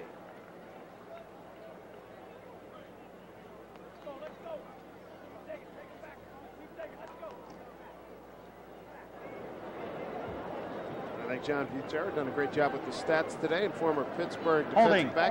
On the offense. 10-yard penalty from the previous spot. We played it down. And the spotting's been done by former Pittsburgh defensive back John Jenkins. Good having both of these guys up in the booth with us. John's been a tremendous spotter, and I'm sure he's sad that this stadium's going away, and I bet he's happy that he's able to sit up here and watch a game and not get beat up. I know that's the best thing about football as a former player. If you're able to sit up here and do a game, you leave the stadium, you have no ice bags. That's it.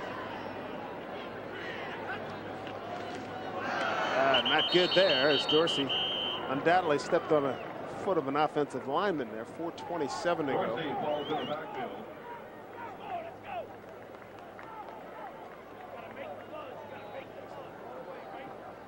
Well, Miami will punt the ball away. Fourth down and 21. Boy, Dorsey sat on the bench all afternoon. He gets a chance to get in there and then trips over somebody's feet. Capshaw from the middle of his end zone.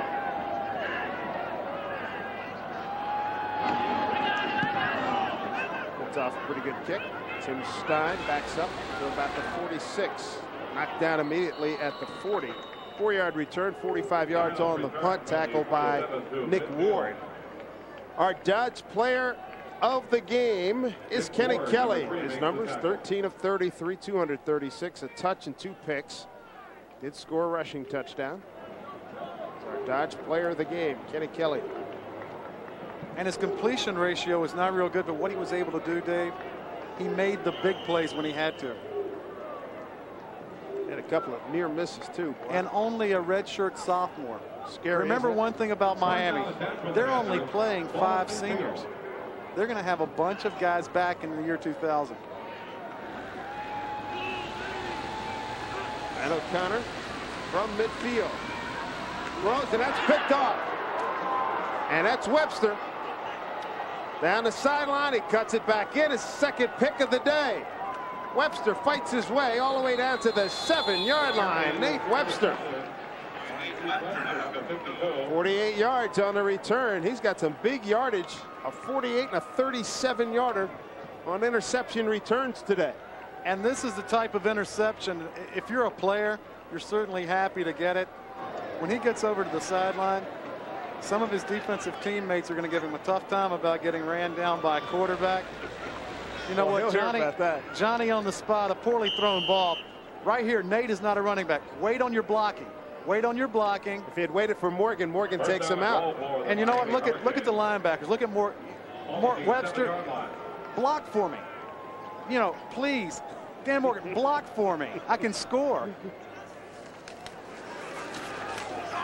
Take it to the outside, and for the touchdown for Miami is number 19, James Scott. He was their emergency running back had Jackson and Portis not been able to go today. He's a converted defensive back, a freshman from Crescent City, Florida. This one totally out of hand now for Walt Harris and company. 33-3. Andy Crossland, number 17, on to attempt the point after. Oh, those turnovers can kill you.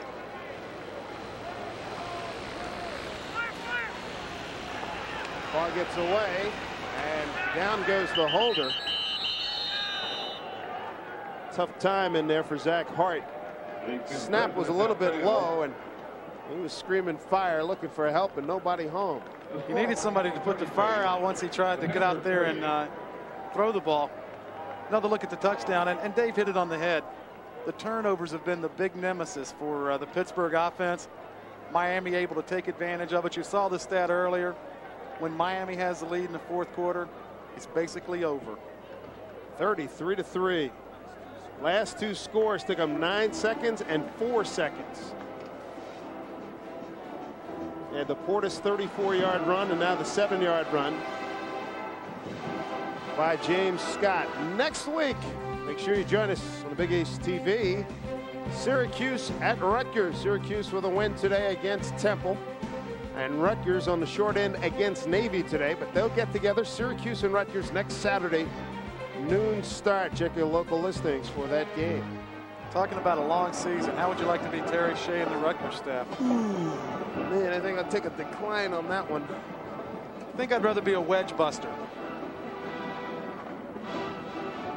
They're Rutgers looking at their second 0-11 in what, 3 years? And they were right on the verge of turning the corner. McMahon went down. Last year with a big turnaround, improving to 5-6, and it looked promising early to fall. They had so many injuries, especially to their defensive side of the ball. And anybody that hasn't watched Rutgers, about 6 weeks ago, they only had 3 starters that would have been in their lineup come the start of fall practice. 8 of them out for the season with injury. That hurts. Cox with his second return of the day takes it back to the 26-yard line, brought down by Nick Ward. Ward's been doing a good job on special teams, number 3. Nick Ward, number 3, making the stop. If you're Walt Harris, if you're Butch Davis, the one thing you want to do is get out of here. This game got out of hand. It got out of hand in a hurry. And if you're Miami, you don't want to get anybody hurt.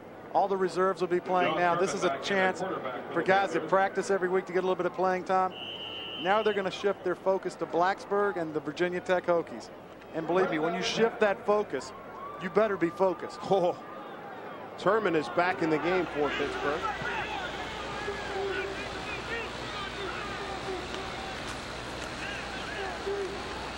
Thurman throws, and that one, and not close to Bryant.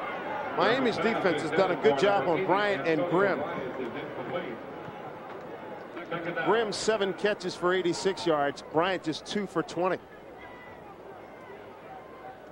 27-10.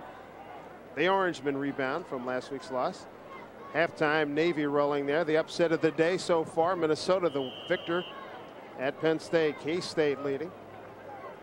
Texas on top of Okie State. Kent hanging in. Boy, I tell you what, we saw Kent earlier this year. Michigan rolling. And East Carolina headed towards another victory.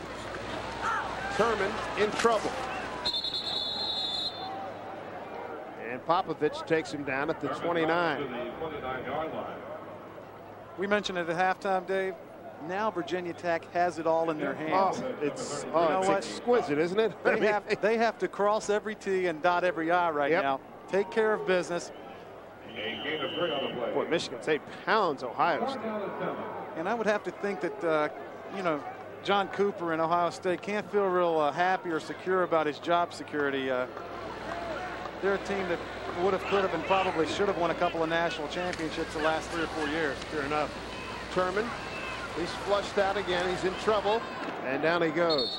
If you're Virginia Tech right now, knowing that Penn State is lost, I mean, as you're coming out of the tunnel down in Morgantown, I mean, you're absolutely foaming at the mouth, right? You're eating razor blades right now.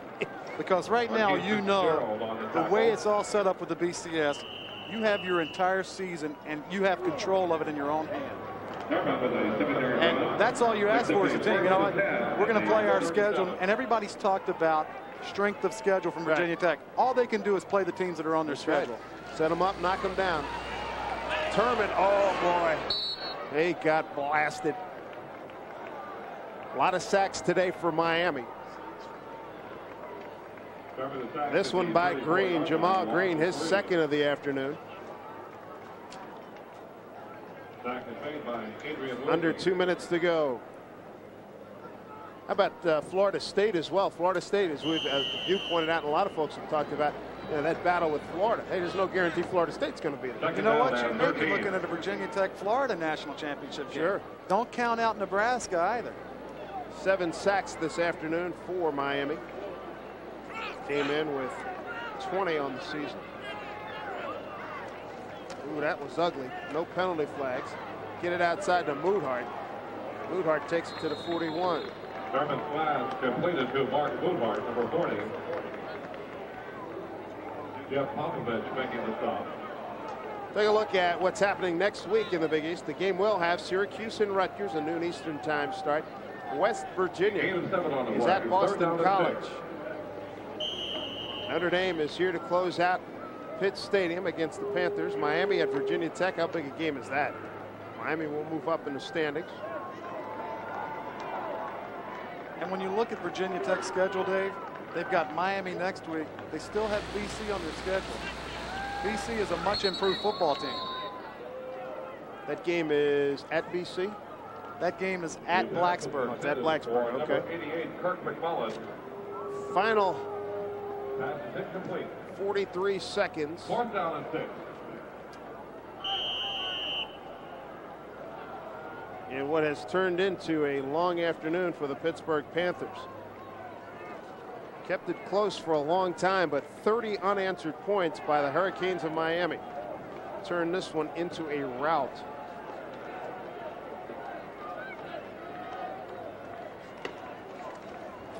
Thurman underneath throw. Running back got creamed. He dropped the ball. It was going, and that'll do it. So 38 seconds to go.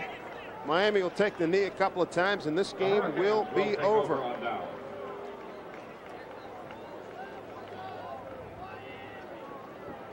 Butch Davis did not have to sit through a come from behind effort today. Here's what Miami has on its schedule: at Virginia Tech, and then home for Rutgers, Syracuse, and Temple. Understand one thing.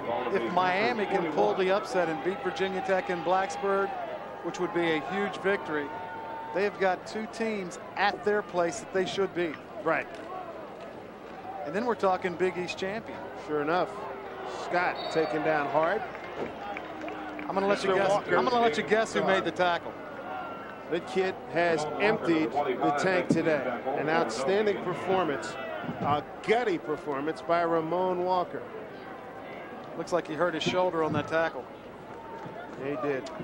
And that's what Walt Harris did not want to see. No, yeah, that's right. No sooner had you put a period at the end of that sentence about not seeing anybody hurt. That'll do it for this game today here in Pittsburgh. The Miami Hurricanes, the comeback kids the last 2 weeks, resounding winners today here at Pittsburgh by the final score of 33-30.